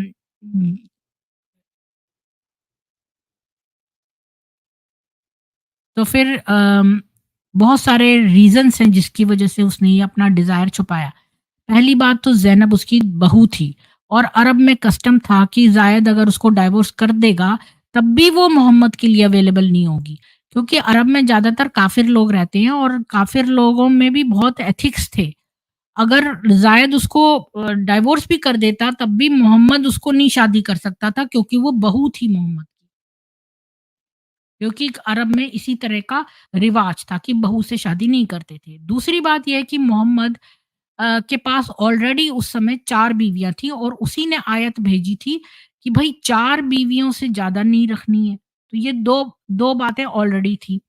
तीसरी बात कि अ, अगर वो कोई और भी बात सोचता तो लोग कहते कि उस इसने जो है ये ऑर्डर किया कि तू अपनी वाइफ को डाइवोर्स कर दे, ताकि मतलब लोग तो उसके ऊपर ही उँगली उठाएँगे। अगर वो उनका डिवोर्स करा के खुद उससे शादी कर लेगा ज़ैनब से, तो लोग तो उँगली उठाएँगे उस पे। तो और मोहम्मद ने ये भी कन्फेस किया कि भई वो तो लोगों से डरता है, क्योंकि वो सोशल मतलब वो ये सोशल अपनी वो नहीं कम करना चाहता था। उसकी करियर जो है एडवांस पे था, वो लोगों के सामने जो है गिरना नहीं चाहता था इस बात पे। और मक्का वासी थे, उनका अलायंस था गताफान से, और वो एक मेजर मिलिट्री ऑपरेशन करने वाले थे मदीना में। और मोहम्मद जो है वो उसको चाहिए था हर आदमी मदीना का जो कि इस उस अटैक का बदला करे, और इसीलिए जो है वो चुप रहा, क्योंकि उसको लगा कि ये सीक्रेट रखूँ, क्योंकि लोग उसको अभी हर आदमी की ज़रूरत थी जो उस लड़ाई में साथ दे। तो अगर कोई लोग उसके बारे में चीप चीप सोचेंगे तो उसका साथ नहीं देंगे, ये वो अफ़ोर्ड नहीं कर सकता था उस समय। तो मोहम्मद ने जो है वो ये चीज़ चुप रखी। आयशा ने बाद में कहा कि अ, उसके कॉन्फ्लिक्टेड जो इमोशंस हैं वो कुरान में लिखे गए हैं, तो दिखाता है कि वो कितना ईमानदार था। अम, अगर उसने कुछ भी ओमिट किया होता अल्लाह के रेवलेशन में से फाइनल वर्ज़न में, तो वो इस आयत को ही हटा सकता था। लेकिन मोहम्मद के पास एक एलाई था। ज़ैनब जो है वो खुश थी प्रॉफ़िट से ज़्यादा, ये कहते हैं। और जब ज़ैनब ने रियलाइज़ किया कि प्रॉफ़िट उसको डिज़ायर कर रहा है, तो वो तो ज़ायद तो और भी ज़्यादा गंदा था देखने में, मोहम्मद से भी ज़्यादा। तो उसने सोचा कि और मोहम्मद के पास वो था, मतलब वो तो पूरे उसको कमांड करता था। तो एक बात मैं आपको बताऊँ एज़ अ वुमन, ये किताब में नहीं लिखी, अब मैं अपने मन की बात आपको बता रही हूँ कि विमेन के अंदर एक ये बड़ी चीज़ होती है कि वो पावर से अफ़ेक्ट होती हैं। कई लड़कियाँ जो हैं वो ये नहीं देखती हैं कि उम्र में कैसा है, बल्कि वो सोचती हैं कि भई ये पावरफुल आदमी कितना है, तो इसकी बीवी बनने में हमें फ़ायदा है।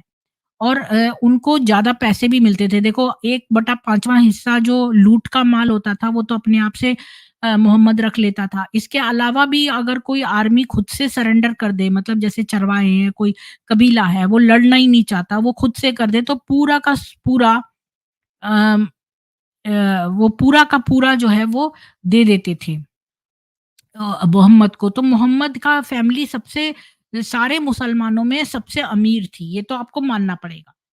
क्योंकि मोहम्मद को बिना बिना जो है कुछ करे हुए एक 1/5वाँ हिस्सा आता था, और अगर कोई सरेंडर कर दे तो पूरा 100% आता था। तो वो सबसे ज़्यादा अमीर हुआ कि नहीं? तो ये है। तो ये मैं बताना चाहती हूँ कि विमेन जो होती हैं वो पावर लवर्स होती हैं। तो मोहम्मद जो है ये ज़ैनब ने ज़ायद के साथ सोना बंद कर दिया, और ज़ायद ने कंप्लेंट किया कि वो बड़ी घमंडी हो गई है और अपने आप को मेरे से सुपीरियर समझती है और मेरी इंसल्ट करती है। ज़ायद मोहम्मद से कहता रहा कि वो डाइवोर्स चाहता है, पर जब मोहम्मद ने ज़ैनब के ट्रांसग्रेशन के बारे में पूछा, तो ज़ायद ने ये नहीं कहा कि उसकी बीवी पागल है या उसने कुछ गलत किया। उसने कहा कि उसने कुछ भी गलत नहीं किया है, बस खाली गुड ही किया है। तो ज़ैनब का जो डिफ़िकल्ट बिहेवियर है, उसको कॉन्टेक्स्ट में देखना पड़ेगा। और उसने पहले तो अपना ऑनेस्ट पाथ लिया कि भई वो तो ज़ायद से शादी नहीं करना चाहती, वो तो ज़ायद से करना ही नहीं चाहती थी शादी, पहली बात, और वो सिंगल रहना चाहती थी। लेकिन मोहम्मद ने उसको ओवरराइड कर दिया। तो अब वो जो है बैडली बिहेव कर रही थी, ताकि अ, वो उसको छोड़ दे। और ये वर्क कर गया उसका सॉल्यूशन, क्योंकि अल्लाह ने जो है वो ज़ायद के हार्ट में हेट्रेड प्लेस कर दी ज़ैनब के लिए, और अब वो ज़ैनब उसको अच्छी नहीं लगती थी। ये एक कन्वीनिएंट एक्सक्यूज़ था मोहम्मद के लिए, अ, या फिर हो सकता है ज़ायद सचमुच में ही ज़ैनब को नहीं लाइक करने लगा था क्योंकि ज़ैनब उसके साथ अच्छा व्यवहार नहीं करने लगी। ज़ायद ने ज़ैनब को डाइवोर्स कर दिया और 29 दिसंबर 626 में और वो फ्री हो गई। अब ज़ायद और जिहाद हुआ 627 से 629 के बीच में। ज़ायद जो है वो 3 साल से कम जीवित रहेगा उसके डाइवोर्स के बाद। इस पीरियड के दौरान मोहम्मद जो है वो बिज़ी रहता था मिलिट्री ऑपरेशंस में। ज़ायद ने 5 रेड्स करे अपने नेबरिंग कबीले में कई महीनों में। जब मुसलमानों ने फज़ारा ट्राइब को कबीले को फज़ारा ट्राइब था, इस पर ये लोग अटैक कर रहे थे। आप लोगों को ये लोग हमेशा बोलते हैं ना कि भई देखो हम तो डिफेंसिव डिफेंसिव, कोई नहीं ऑफेंसिव करते थे ये लोग। इन्होंने फज़ारा कबीले पर जो है वो अटैक किया तो अम, वहाँ की जो कबीले की मुखिया थी उसका नाम किरफ़ा था। वो फज़ारा कबीले की मुखिया थी, चीफ थी। तो ज़ायद ने उसको उसके दोनों पैरों को अलग-अलग ऊँटों पे बाँध दिया। मैं आपको तस्वीर भी एक्चुअली इसकी दिखा सकती हूँ, रुकिए।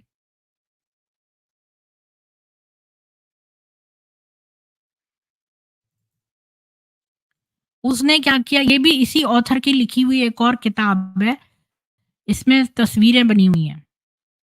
तो उसमें ये वाली तस्वीर भी बनी हुई है कि कैसे उसने उसके 2 ऊँटों में उसका वो मार दिया उसको, ऊँटों से उसको पकड़ के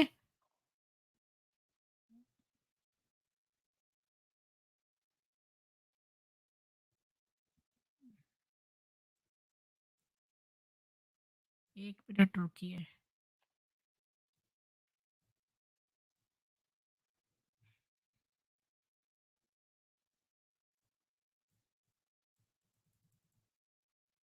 रुकिए मैं इसमें से ढूँढ ही लेती हूँ।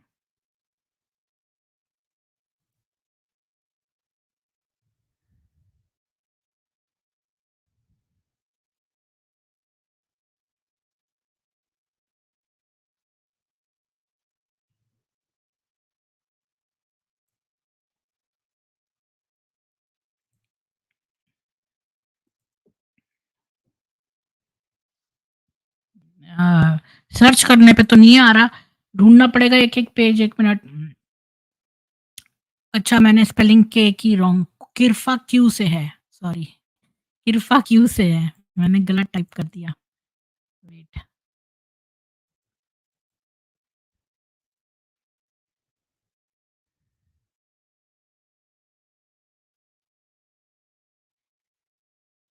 हाँ, मिल गया।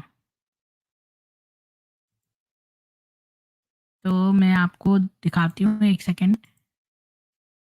इसने वहाँ की जो किरफ़ा थी इसके पैर दोनों ऊँट से बाँध के इसको बीच में से चीर दिया।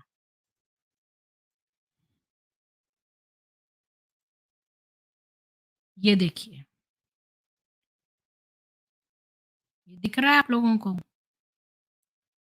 ये इसके 2 पैर जो हैं किरफ़ा के बाँध दिए ऊँट से और इसको बीच में चीर दिया। बेचारी बूढ़ी औरत और इतनी हाई स्टेटस की थी, वो कबीले की मुखिया थी। ये देखो महिला के साथ ये लोगों ने ऐसा व्यवहार किया। और उसकी जो बेटी सलमा थी, उसको मदीना ले आए एक गुलाम बना के आयशा का।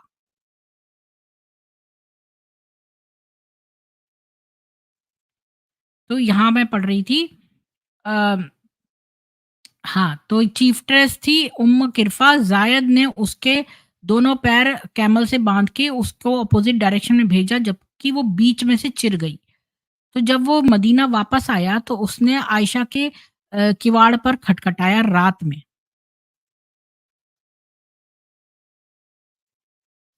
हाँ, 1 मिनट। तो अम, ये जो है अम हाँ, तो फिर जब ये वापस आया मदीना तो इसने ना आधी रात को आयशा के घर पर खटखटाया। तो मोहम्मद ज़ोर से जो है बेड से उछला, तो उसने देखा नहीं कि उसके कपड़े जो हैं वो फर्श पर गिर गए। तो उसने जो है ज़ायद को गले से लगा लिया और उससे विजय के बारे में पूछा। अब हमारे पास कोई रिकॉर्ड नहीं है कि उसने अ, थोड़ा-सा भी क्रिटिसाइज़ किया हो कि उम्म किरफ़ा को उसने कितनी बुरी तरह मारा है। मोहम्मद जो है उसका केयर करता रहा ज़ायद की डोमेस्टिक लाइफ़ में। 628 में ज़ायद जो है उन 4 मेन मुसलमानों में से था जो कि उम्म कुल्थुम बिन्त उक़बा का हाथ माँगने के लिए आए। एक उमय्यद की मेडन थी जो न्यू इमिग्रेंट थी मदीना में, मोहम्मद ने उसको ऑर्डर किया कि वो शादी करे ज़ायद से। वो नफ़रत करती थी इस बात से। अ, तो अब मोहम्मद ने कुछ नहीं सीखा अपने एक्सपीरियंस से कि भई लड़कियाँ क्यों पसंद करेंगी ज़ायद को। वो बिल्कुल उम्म कुल्थुम उससे शादी नहीं करना चाहती थी ज़ायद से, तो इसने फ़ौरन बोला कि it is not for any believer man और woman when Allah and his messenger have decreed a matter. तो इसने कहा जब अल्लाह और उसके नबी ने जो कह दिया है कि तो फिर उसमें तुम लोगों को कुछ भी ना कहने की ज़रूरत नहीं है। मतलब तुम्हें तो करनी ही पड़ेगी। ये नफ़ीसा क्या बोल रही है? कैपिटल पनिशमेंट बोलते हैं इसको? किसको कैपिटल पनिशमेंट बोलते हैं? क्या बोल रही है ये?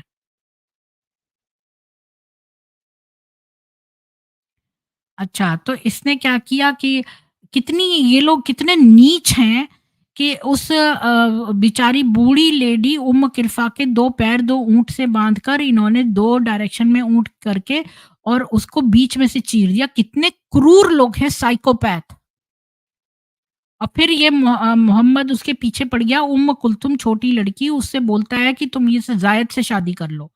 तो वो उसने मना कर दिया। तो इसने फिर अपनी आयत उतारी कि नहीं-नहीं तुम तो अल्लाह और उसके नबी को मना नहीं कर सकती। तब उम्म कुल्थुम को शादी करनी पड़ी ज़ायद से और उससे उसके बेटा हुआ, उसका नाम भी ज़ायद रखा और बेटी का नाम रुकैया। और ये दोनों ट्विन्स थे। दूसरा ज़ायद जो है बच्चा वो मर गया चाइल्डहुड में। रुकैया जो है वो खलीफा उथमन की प्रोटेक्शन में आ गई और वो भी छोटपन में ही मर गई। देखो एक बात आपने नोटिस और करी होगी कि इनके घरों में ज़्यादातर लोग जल्दी-जल्दी मरते हैं क्योंकि ये लोग अपने उनसे शादी कर लेते हैं ना, तो जो सबमिसिव जीन्स होती हैं लॉन्जेटिविटी नहीं रहती है। अपने फर्स्ट कज़न से अपने ही इंसेस्ट करते हैं, अपने ही ग्रैंड बच्चे से शादी कर रहे हैं ये सब। तो इतने क्लोज़ उसमें शादी करने से, इंसेस्ट करने से इनके यहाँ सब बच्चे मरते जा रहे हैं। अब देखो कुछ महीने बाद ज़ायद ने उम्म कुल्थुम को डाइवोर्स कर दिया, तो फिर उसने मोहम्मद के कज़न अल ज़ुबैर से शादी कर ली। उम्म कुल्थुम जो है वो अल ज़ुबैर से भी खुश नहीं थी क्योंकि अल ज़ुबैर जो है वो बहुत ज़्यादा वायलेंट था, वो बहुत मारता-पीटता था।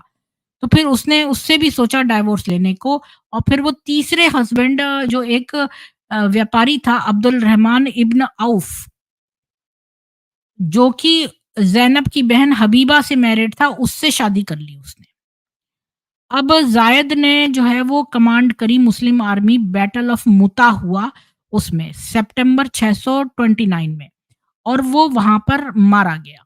जब मदीना खबर पहुँची तो मोहम्मद रोया और उसने कहा कि अल्लाह के नबी जब उससे पूछा गया अल्लाह के नबी ये क्या है? तो उसने कहा कि ये तो मतलब मैं उसको प्यार करता था। अब इस शादी में ऑब्स्टेकल्स क्या थे? 627 तक कोई नहीं देख सकता था कि इतना कम समय ज़ायद के लिए बचा है। ज़ैनब जो है वो 3 महीने का उसने वेटिंग पीरियड जो है जब ये कहानी हम बता रहे हैं ज़ैनब की। तो ज़ैनब जो है उसने जब ज़ायद से डाइवोर्स कर लिया इसके बाद वो 3 महीने की वेटिंग पीरियड में थी। इन महीनों में जो है वो मोहम्मद ने जितने भी कोई रिश्ते उसके लिए हों उनको भगवा दिया, क्योंकि वो उससे खुद शादी करना चाहता था। तो उसने क्या-क्या ऑब्स्टेकल रिमूव करे मोहम्मद ने ज़ैनब अपनी बहू से शादी करने के लिए पहली बात तो उसने अडॉप्शन का रूल खत्म कर दिया।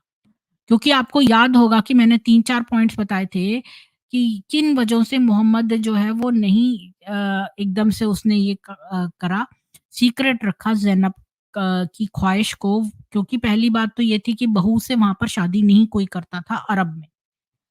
तो इसने क्या किया कि अडॉप्शन का रूल खत्म कर दिया। उसने कहा ज़ायद उसका बेटा ही नहीं है क्योंकि तो फिर ज़ैनब उसकी बहू ही नहीं हुई। तो उसने ये आयत उतारी कि Allah has not made those whom you assert to be your sons, your real sons. These are the words of your mouth and Allah speaks the truth and he guides to the way. और एक classic commentator इसको explain करता है कि ये तब reveal हुई concerning जायद इब्न हरीथ, जो फ्री सर्वेंट था प्रॉफिट का। प्रॉफिट ने इसको अडॉप्ट किया था प्रॉफिटहुड से पहले, और उसको जायद इब्न मोहम्मद बोला जाता था क्योंकि वो जायद मोहम्मद का बेटा था। Allah wanted to put an end to this naming and attribution, this was more fair and just. उसके बाद से जायद जो है अपने ओरिजिनल नाम पे, पहले उसको जायद इब्न मोहम्मद बोलते थे, तो फिर बाद में उसका नाम दोबारा से जायद इब्न इब्न हरीथ हो गया फिर से। और अब अडॉप्शन का आज तक भी कोई भी लीगल स्टेटस नहीं है इस्लाम में। अब दूसरा पॉइंट देखते हैं कि इसने दूसरा काम क्या किया मोहम्मद ने, कि इसने कहा कि क्योंकि इसने पहले आयत उतारी थी कि सबके 4 ही बीवियाँ हो सकती हैं, तो ये अपनी बहू से कैसे शादी करता? क्योंकि वो तो 4 बीवियाँ उसके पहले ही से थी मोहम्मद के। तो उसने एक नई आयत उतारी कि भई प्रॉफिट के अनलिमिटेड वाइफ हो सकती हैं। अम मोहम्मद ने अगर कोई मुसलमान के पास 4 बीवियों से के बाद वो और लेने की कोशिश करे, तो मोहम्मद जो है उनकी एक्स्ट्रा बीवी, जो पुरानी बीवियां, उनका डाइवोर्स करवा देता था। तो वो कहता था कि चूज कर लो कौन सी 4 रखनी है। यानी ये भी एक बात है। एक आदमी का मैंने न्यूज़ पढ़ा था, अब मैं किताब में से नहीं बोल रही, ये 2 लाइनें मैं अपनी तरफ से कह रही हूँ कि मैंने एक न्यूज़ पढ़ी थी, उसमें एक आदमी था, वो 96 टाइम्स उसने जो है शादियाँ करी थी, क्योंकि वो 4 रखता, फिर उन 4 को डाइवोर्स करके नई 4 ले आता। तो ये एट वन टाइम 4 होने का लिखा है, टोटल 4 होने का नहीं लिखा। तो वो जो मुसलमान और शादियाँ करते थे, तो ये मोहम्मद जो है उनसे बोलता था जो बेस्ट 4 हैं वो रख लो और बाकियों का डाइवोर्स कर दो। तो कि कौन-सी 4 वो करेंगे।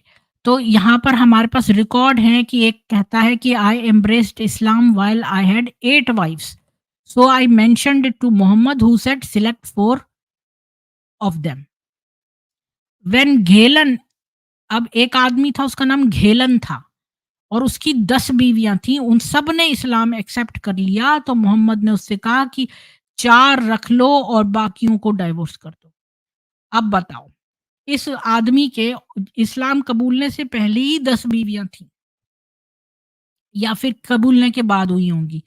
तो इसने उन सब बीवियों ने इस्लाम कबूल लिया, तब भी उसने ये कहा कि तू इन 10 में से 4 रख के बाकी 6 को डाइवोर्स कर दे। तो ये देखो कि ये कैसा था। तो घेलन नाम था उसका, घेलन आदमी का, GHAYLAN।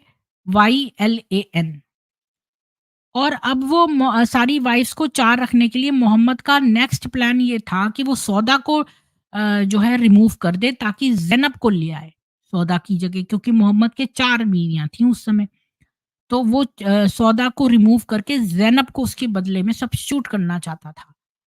लेकिन जो है सौदा जो है वो नहीं सोचती थी कि अब उसको कौन रखेगा।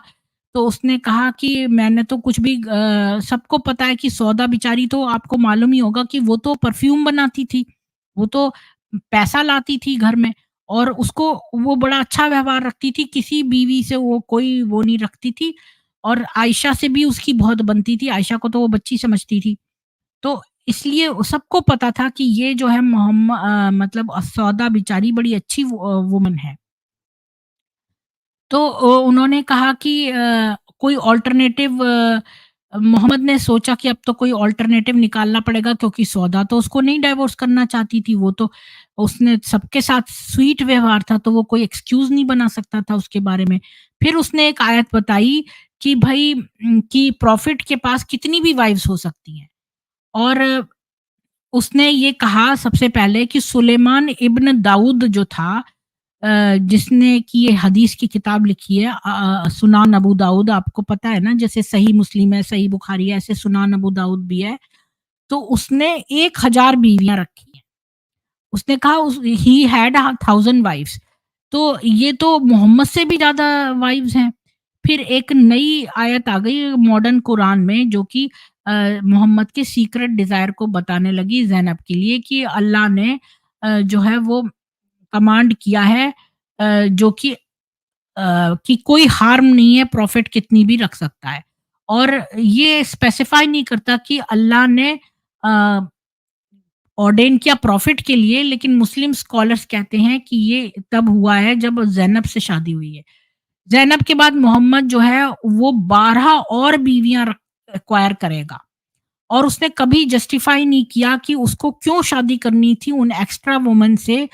अ, बस वो ये कहता था कि ये प्रिविलेज है प्रॉफ़िट का। इसके बाद एक और आयत निकली कि मोहम्मद जो है अ, वो किन से शादी कर सकता है।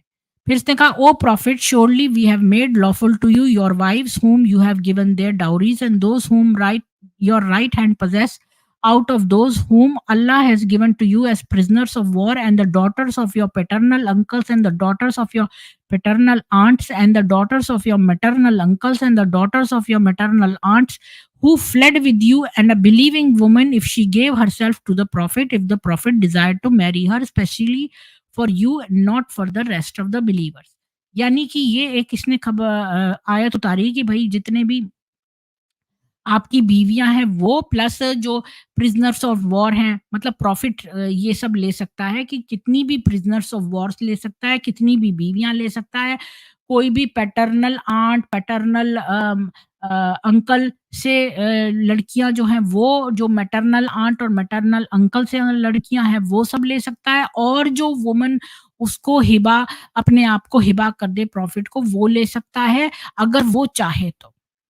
यानी अगर वो हिबा कर दे इतना नहीं है, वो मोहम्मद को भी पसंद आनी चाहिए तभी करेगा।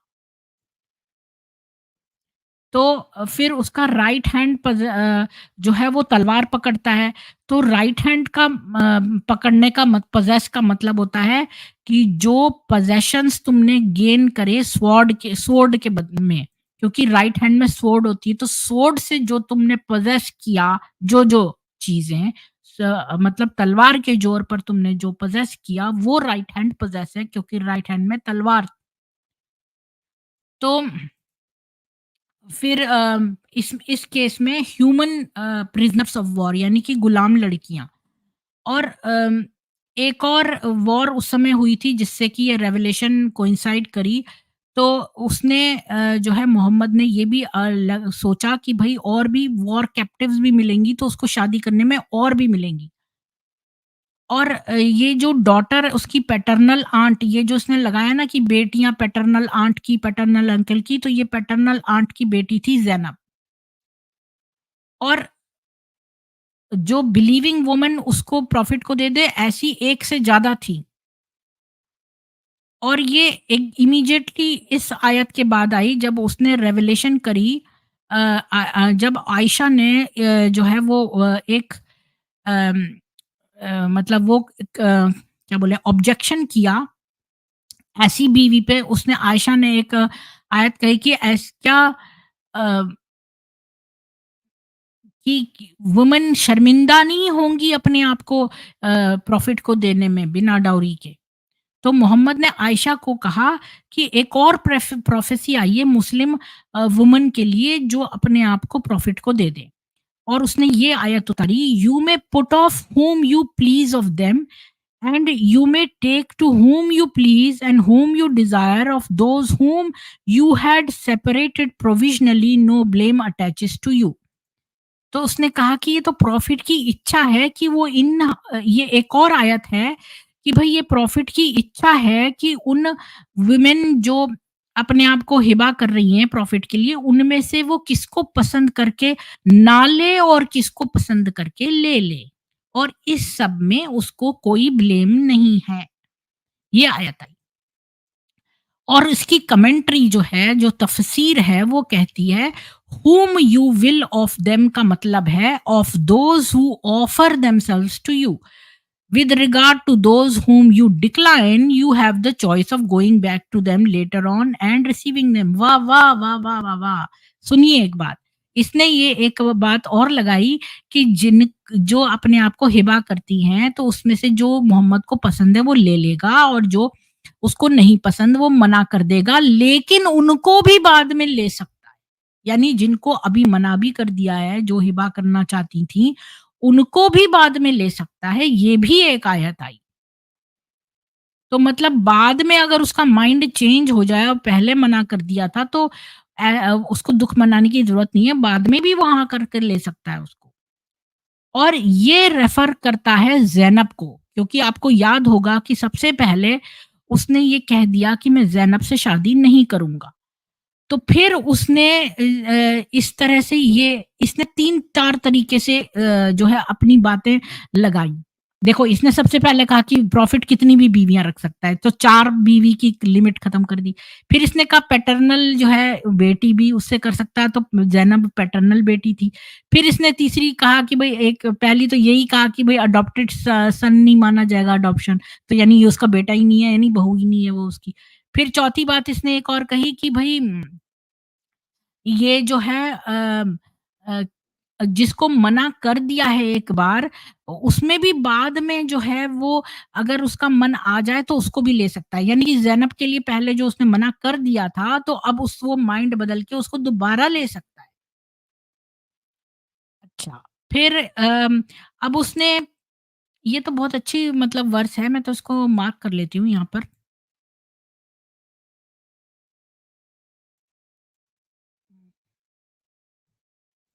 इससे क्या होता है मैं बाद में कभी रेफ़रेंस ढूँढूँगी ना मैं मुझे मिल जाएगा। अच्छा, अब कि भई ये तो ज़ैनब को रेफ़र करता है क्योंकि उसने मोहम्मद ने उसको पहले रिफ्यूज़ कर दिया था, बाद में उसने अपना माइंड चेंज करके उसको एक्सेप्ट कर लिया। अब उसने जब मोहम्मद ने ये अपनी नई परमिशन टू रिसीव ऐसी वुमेन जो पहले डिक्लाइन कर दी थी, तो आयशा ने जब ये सुनी उसकी नई आयत, तो उसने फटाफट कमेंट किया कि अल्लाह तो आपकी बातें बड़ी जल्दी सुन लेता है। अब तीसरी बात कि मोहम्मद ने क्या-क्या काम किए उसमें, अगली बात ये है कि अल्लाह कमांडेड इट। बाद फाइनली मोहम्मद ने एक डायरेक्ट कमांड निकाली अल्लाह की तरफ से कि भई वो चाहता है कि मोहम्मद ज़ैनब से शादी कर ले। यानी अल्लाह जो है वो तो फालतू बैठा है। उसको खाली ये परवाह है कि मोहम्मद अब किससे सेक्स करे और मोहम्मद किससे शादी करे। मतलब पूरी सेक्सुअलिटी जो है वो अल्लाह की रिस्पॉन्सिबिलिटी हो गई है। मतलब वो दुनिया में ये सब ना देखे, कोई और काम-काज ना करे, अल्लाह सारी देर यही करता रहे। तो उसने कहा कि उसी दिन जिस दिन उसका वेटिंग पीरियड खत्म हुआ ज़ैनब का, तो जब मोहम्मद आयशा से बात कर रहा था, तो अचानक से उसको थोड़ी-सी बेहोशी-सी आई। और उसने ऐसा दिखाया कि उस पर आयत आ रही है। फिर एकदम से वो नॉर्मल हो गया, मुस्कुराया और बोला कि ज़ैनब को कौन बताने जाएगा ये खुशखबरी कि अल्लाह चाहते हैं कि वो मेरे से शादी कर ले। देखो, वाह! क्या गज़ब की ये बात है। फिर आयशा जो है वो बड़ी अनईज़ी हो गई क्योंकि उसने बड़ा सुन रखा था ज़ैनब बड़ी सुंदर है ये सब। तो फिर भई कि अल्लाह ने उसके लिए क्या किया है अम, कि उसको उसकी शादी में दे दिया कि वो तो बड़ी घमंड करेगी हमारे ऊपर। तो अब आयशा बड़ी डिस्ट्रेस्ड हो गई अपने आगे आने वाले ट्रबल से और इस सारे ट्रबल से। तो मोहम्मद ने जो है वो डाइवोर्स्ड और डिसइनहेरिटेड ज़ायद के पास मैसेंजर भिजवाया। ज़ायद ने देखा कि ज़ैनब जो है वो आटा गूँध रही है। और फिर ज़ायद कहता है जैसे ही मैंने उसको देखा तो मैंने मेरे दिल में उसके लिए बड़ी महानता की फीलिंग आई कि मैं उसको तरफ देख ही नहीं पाया क्योंकि अल्लाह के नबी ने उसका नाम दे दिया था। यानी ज़ायद ने ज़ायद के दिल में ज़ैनब के लिए फिर से वो इमोशन आया उसको ब्रेड बनाते देखकर, लेकिन उसने अपनी इच्छा दबा ली क्योंकि अल्लाह के नबी ने कह दिया था उसकी तरफ, तो इसलिए। तो उसने अपनी पीठ उसकी तरफ करके उसको ये मैसेज पहुँचा दिया। अब ये जो है ज़ैनब ने कहा कि भई वो अल्लाह से पहले कंसल्ट करेगी और फिर उसने सजदा किया और फिर उसने कहा कि मैं रोज़ा रखूँगी 2 महीने और फिर वो खड़े होके प्रे करने लगी। मोहम्मद उसके घर पे आया बिना नॉक करे और बिना नॉक करे आया। जब इसने ये बहाना बनाया ज़ैनब ने कि भई मैं तो 2 महीने उपवास मतलब ये रखूँगी रोज़ा और प्रे करूँगी, तो मोहम्मद बिना खटखट करे उसके घर में घुस आया और कहता अब हम शादीशुदा हैं। वाह! ये बड़ी स्पीड में हो गई तत्काल शादी। अब स्टोरी जो है वो कुरान में है दी हुई 33-37 में। But when Zayed had accomplished his want of her, we gave her to you as a wife, so that there should be no difficulty for the believers in respect of the wives of their adopted sons. अब wedding हुई actual में मार्च और मई 627 के बीच में। मोहम्मद ने ज़ैनब से 27 मार्च 627 में शादी करी, जब वो 55 साल का था और इसमें लिखा है कि वो 37 की थी। और उसने 400 दिरहम उसको दिए और अर्लीस्ट अकाउंट मेंशन्स कि उसका भाई जो अबू अहमद है वो गार्जियन है और लेटर हिस्टोरियन कहते हैं कि अल्लाह ही उसका गार्जियन था, कि वो उसने प्रॉफिट को रिवील किया कि भई वो अ, बिना उसको डाउरी दिए और विटनेसेस के उससे करे। अच्छा, अब जो हरीथ ने जो घर वैकेट किया था ज़ैनब के लिए, वो और भी बड़ा मॉडेस्ट था, मतलब गरीबी वाला था, जो उसकी बीवियों को के पास था। मतलब जो मोहम्मद की बीवियाँ थीं, वो और बेटर हाउस में रहती थीं। ये जो हरीथ का घर था, ये तो और भी ज़्यादा खराब था। वो ईंटों से नहीं बना था, बल्कि वो पाम के डंडियों से और मिट्टी से बना था और उसके अंदर कोई पार्टीशन भी नहीं थे, बस एक बड़ा कमरा था। और हरीथ के बाकी के घर भी इसी तरह के थे, क्योंकि वो कभी भी जो है ईंटों से घर नहीं बनाता था। और जैसा कि मोहम्मद ने एक्सपेक्ट किया था, अम, तो जो सारे लोग हैं ना वो सारे ज़ैनब और मोहम्मद की इस शादी के बारे में बातचीत करने लगे और कहने लगे कि मोहम्मद ने प्रोहिबिट किया था एक कि देखो भई एक बेटे की बीवी से शादी करने से, लेकिन आज खुद ही कर रहा है ज़ायद की बीवी से।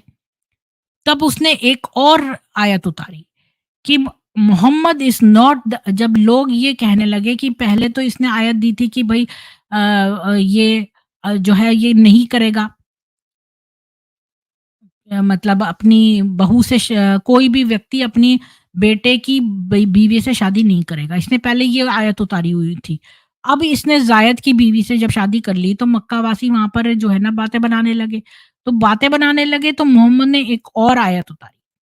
वो आयत ये थी कि Muhammad is not the father of any of your men, but he is the apostle of Allah and the last of the prophets. उसने कहा कि ये तो तुम्हारे आदमियों का कोई पिता नहीं है। वो मोहम्मद किसी का भी पिता नहीं है, बल्कि वो तो अल्लाह का नबी है और आखिरी नबी है। मोहम्मद जो सॉरी ज़ैनब जो है वो उसने एक प्रण लिया था कि वो रोज़ा रखेगी 2 महीने का। तो उसने वो भूली नहीं, लेकिन उसको बड़ी परेशानी हुई, क्योंकि रोज़ा रखने का मतलब था कि सेक्स न करना, अ, और खाना और पीना भी नहीं। और उसकी शादी जो उस समय हुई, उसने उसके जो संकल्प था उसको तोड़ा। अब वो को रख नहीं सकती थी जबकि मोहम्मद घर पर था। तो फिर उसने सोचा कि वो फास्ट रखेगी जब वो अगली रेड करने जाएगा। तो इनफैक्ट वो गया ही नहीं कहीं अगले एक्सपेडिशन में। आपको पता होगा कि ये मोहम्मद जो है ये बड़ा चालाक था। ये और लोगों को बोलता था कि तुम जन्नत जाओगे, तुम लोग लड़ाई करो, खुद तो जाता नहीं था। तो अब ये रोज़ा कैसे रखती? क्योंकि मोहम्मद तो जाता ही नहीं था कहीं, तो वो तो घर ही में था। तो फिर अम, क्योंकि एक बहुत बड़ी आर्मी जो है मक्का से ऑलरेडी मार्च कर रही थी मदीना की तरफ, और मोहम्मद की सारी एनर्जी थी इसमें कि वो वहाँ पर जब ये लोग चले जाएँगे तो वो एक गड्ढा खोदे, जो फ़ेमस डिच है, ताकि वो इस शहर से बाहर रहें। तो ज़ैनब अगले 3 दिन हनीमून में जब हो चुका तो बीवियों ने जो है पर्ची डाली कि कौन जो है वो बैटल ऑफ डिच में जाएँगे, मतलब मोहम्मद के साथ। तो वो पर्ची जो है ज़ैनब के नाम की निकली। अब बैटल ऑफ डिच हुआ तो ज़ैनब, हिंद और आयशा, उन्होंने अपनी इक्वल टर्न्स ली कोल्ड नाइट्स बिताने के लिए मोहम्मद की आर्मी के टेंट में। लेकिन हफ्सा और सौदा जो हैं वो किले में अकेली रह गईं इस सारे दौरान। मोहम्मद जो है अपनी यूजुअली 1 या 2 बीवियों को ले जाता था और डिच वाली लड़ाई में अम, उसको जो है ड्रॉ करना पड़ा क्योंकि जो है मेंस्ट्रुएशन इनका स्टार्ट हो गया था। मक्कन आर्मी जब डिपार्ट कर गई, मक्का मक्का वासियों की हार हुई, तो फिर मोहम्मद ने कुरैज़ा ट्राइब के ऊपर धावा बोल दिया और 3 हफ्ते में उसको तबाह कर दिया। उसने अगले कई महीनों में बहुत सारी रेड्स और करी और ये सारी जो थी ना ऑफेंसिव रेड्स थी। उन बेचारों का कुछ नहीं था, ये जा जाके उनको अटैक करता था। मुझे लगता है काफ़ी मैंने पेज पढ़ लिए। देखती हूँ अब मैं ख़त्म कर लूँ इसको, हैं थोड़ा-सा और। तो फिर वो जो है उसने फाइनली ज़ैनब को छोड़ दिया मदीना में ताकि वो अपना फ़ास्ट कंप्लीट कर ले और फिर वो जो है रिवेंज लेने गया लिहयान ट्राइब पर, लिहयान कबीले पे और ज़ू कराद से अपने ऊँट लेने, मुस्तलिक क्लैन पर हमला करने। अब उसको जो डिच के बैटल में जो विक्ट्री मिली और कुरेज़ा पे, तो इससे मोहम्मद जो है बहुत सुप्रीम हो गया। अब मदीना में कोई भी उसके पावर को चैलेंज नहीं करेगा और कुरैश या कोई अरब का कबीला भी उसकी तरफ कभी अटैक नहीं करेगा। और ये एक एम था और साइड इफ़ेक्ट ये था कि अब मोहम्मद को वरी करने की ज़रूरत नहीं है कि लोग उसके बारे में, उसकी बहू से शादी करने के बारे में क्या कहेंगे क्योंकि अब वो बहुत पावरफुल हो गया था। जैसे ही पीस रिस्टोर्ड हुई तब सोशल क्रिटिसिज्म से फेस करने का की बारी आई तो मोहम्मद ने होस्ट किया ज़ैनब को एक बहुत ही लैविश वेडिंग बैंक्वेट और उसने एक भेड़ को 70 मेहमानों के लिए ज़िबा किया और एक पुडिंग की जो खजूर की पुडिंग बनाई बहुत बड़ी डिश, इतनी सारी कि बहुत सारा खाना बच रहा।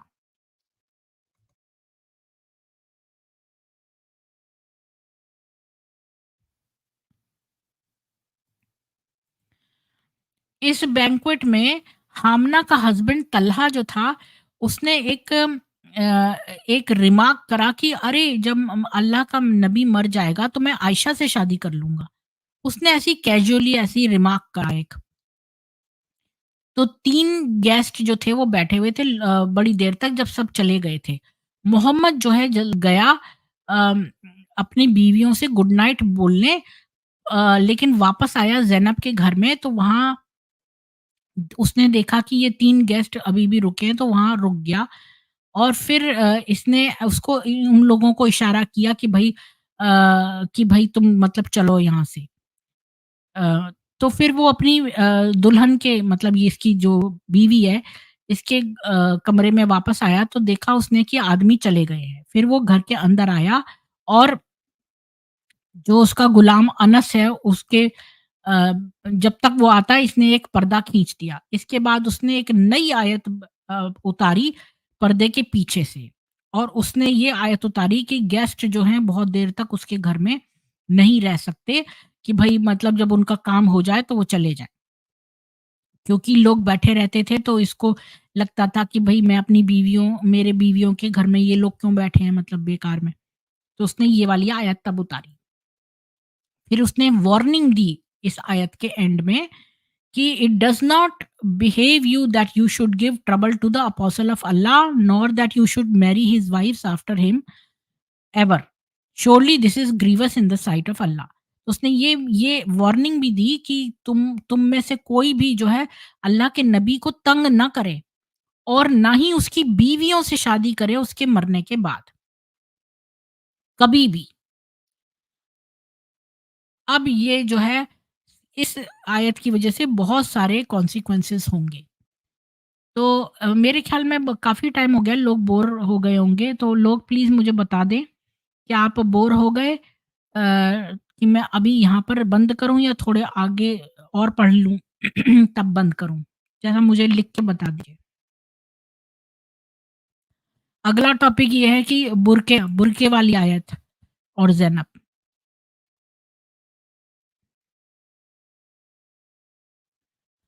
तो प्लीज़ मुझे बता दीजिए कि क्या मैं इसको यहाँ पर एंड करूँ और बाकी कल पढ़ें?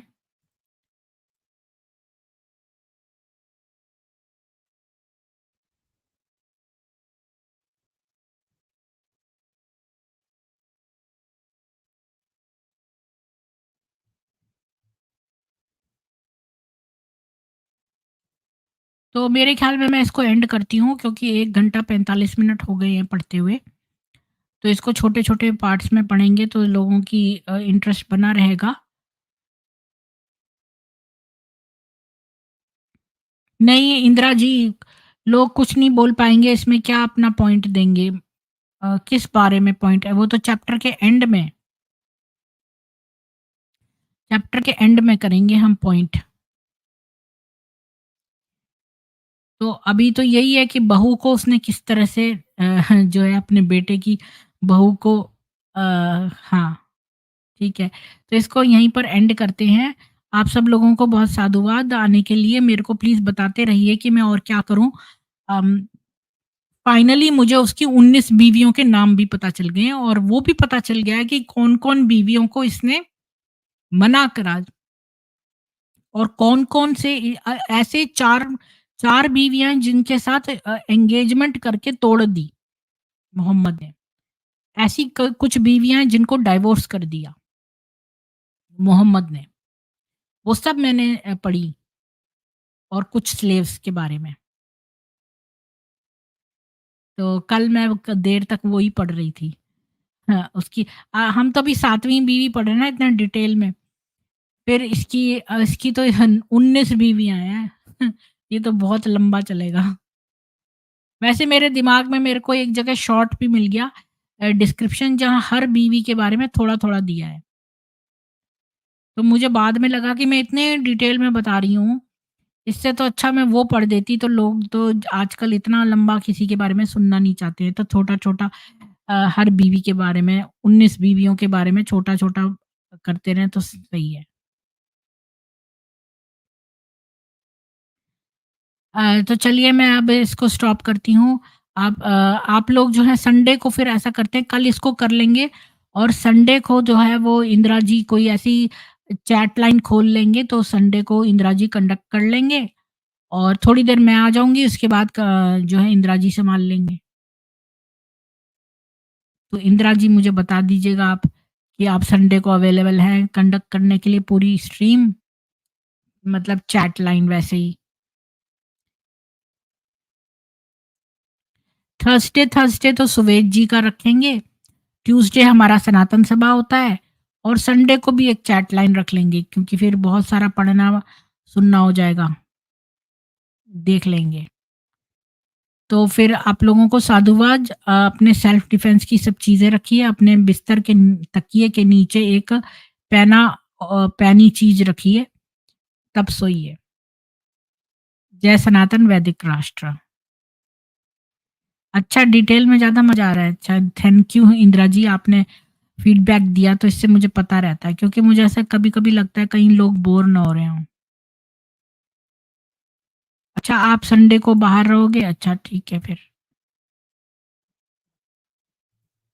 नहीं, नवीन जी, सेकुलर हिंदू तो बाद में काटे जाएँगे, क्योंकि वो तो सेकुलर हैं।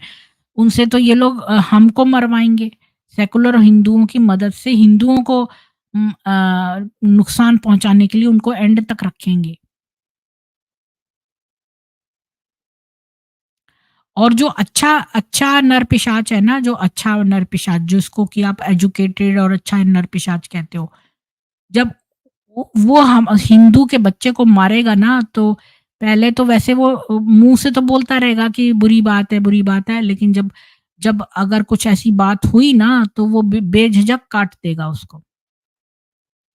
मैं आज आपको लिख के दे रही हूँ कि ये जो एजुकेटेड नरपिशाच है ना, ये भी आपके बच्चे को मार देगा। ऐसी अवस्था पर वो सोचेगा मिशन के लिए जो है वो अल्लाह के लिए ये करना पड़ेगा। तब वो हिचकिचाएगा नहीं आपके बच्चे को काटने में। जो एजुकेटेड अच्छा नरपिशाच है ना, मैं उसके बारे में बोल रही हूँ, अच्छे नरपिशाच के बारे में। जी, इंदिरा जी स्वागत है आपका। बोलिए।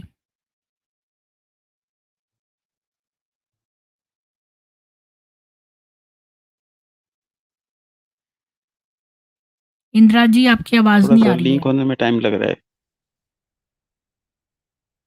जी। जी, जी। हाँ, अभी आवाज़ आया, बीच में आवाज़ नहीं आ रहा था।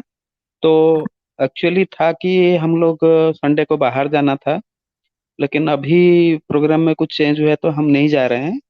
तो कोई प्रॉब्लम नहीं है, संडे को मैं बता दूँगा आपको, जो रखना है चार्ट रख लेंगे उसमें। ठीक है। आप भी देखिए कोई सब्जेक्ट इंटरेस्टिंग सब्जेक्ट देखिए, हाँ, तो मैंने अभी 2-3 मैं अभी एक जी, किताब पढ़ रही हूँ मैं बताना हाँ, नहीं चाहती, पर वो ठीक, ठीक, बहुत ही ठीक, ज़्यादा इंटरेस्टिंग है।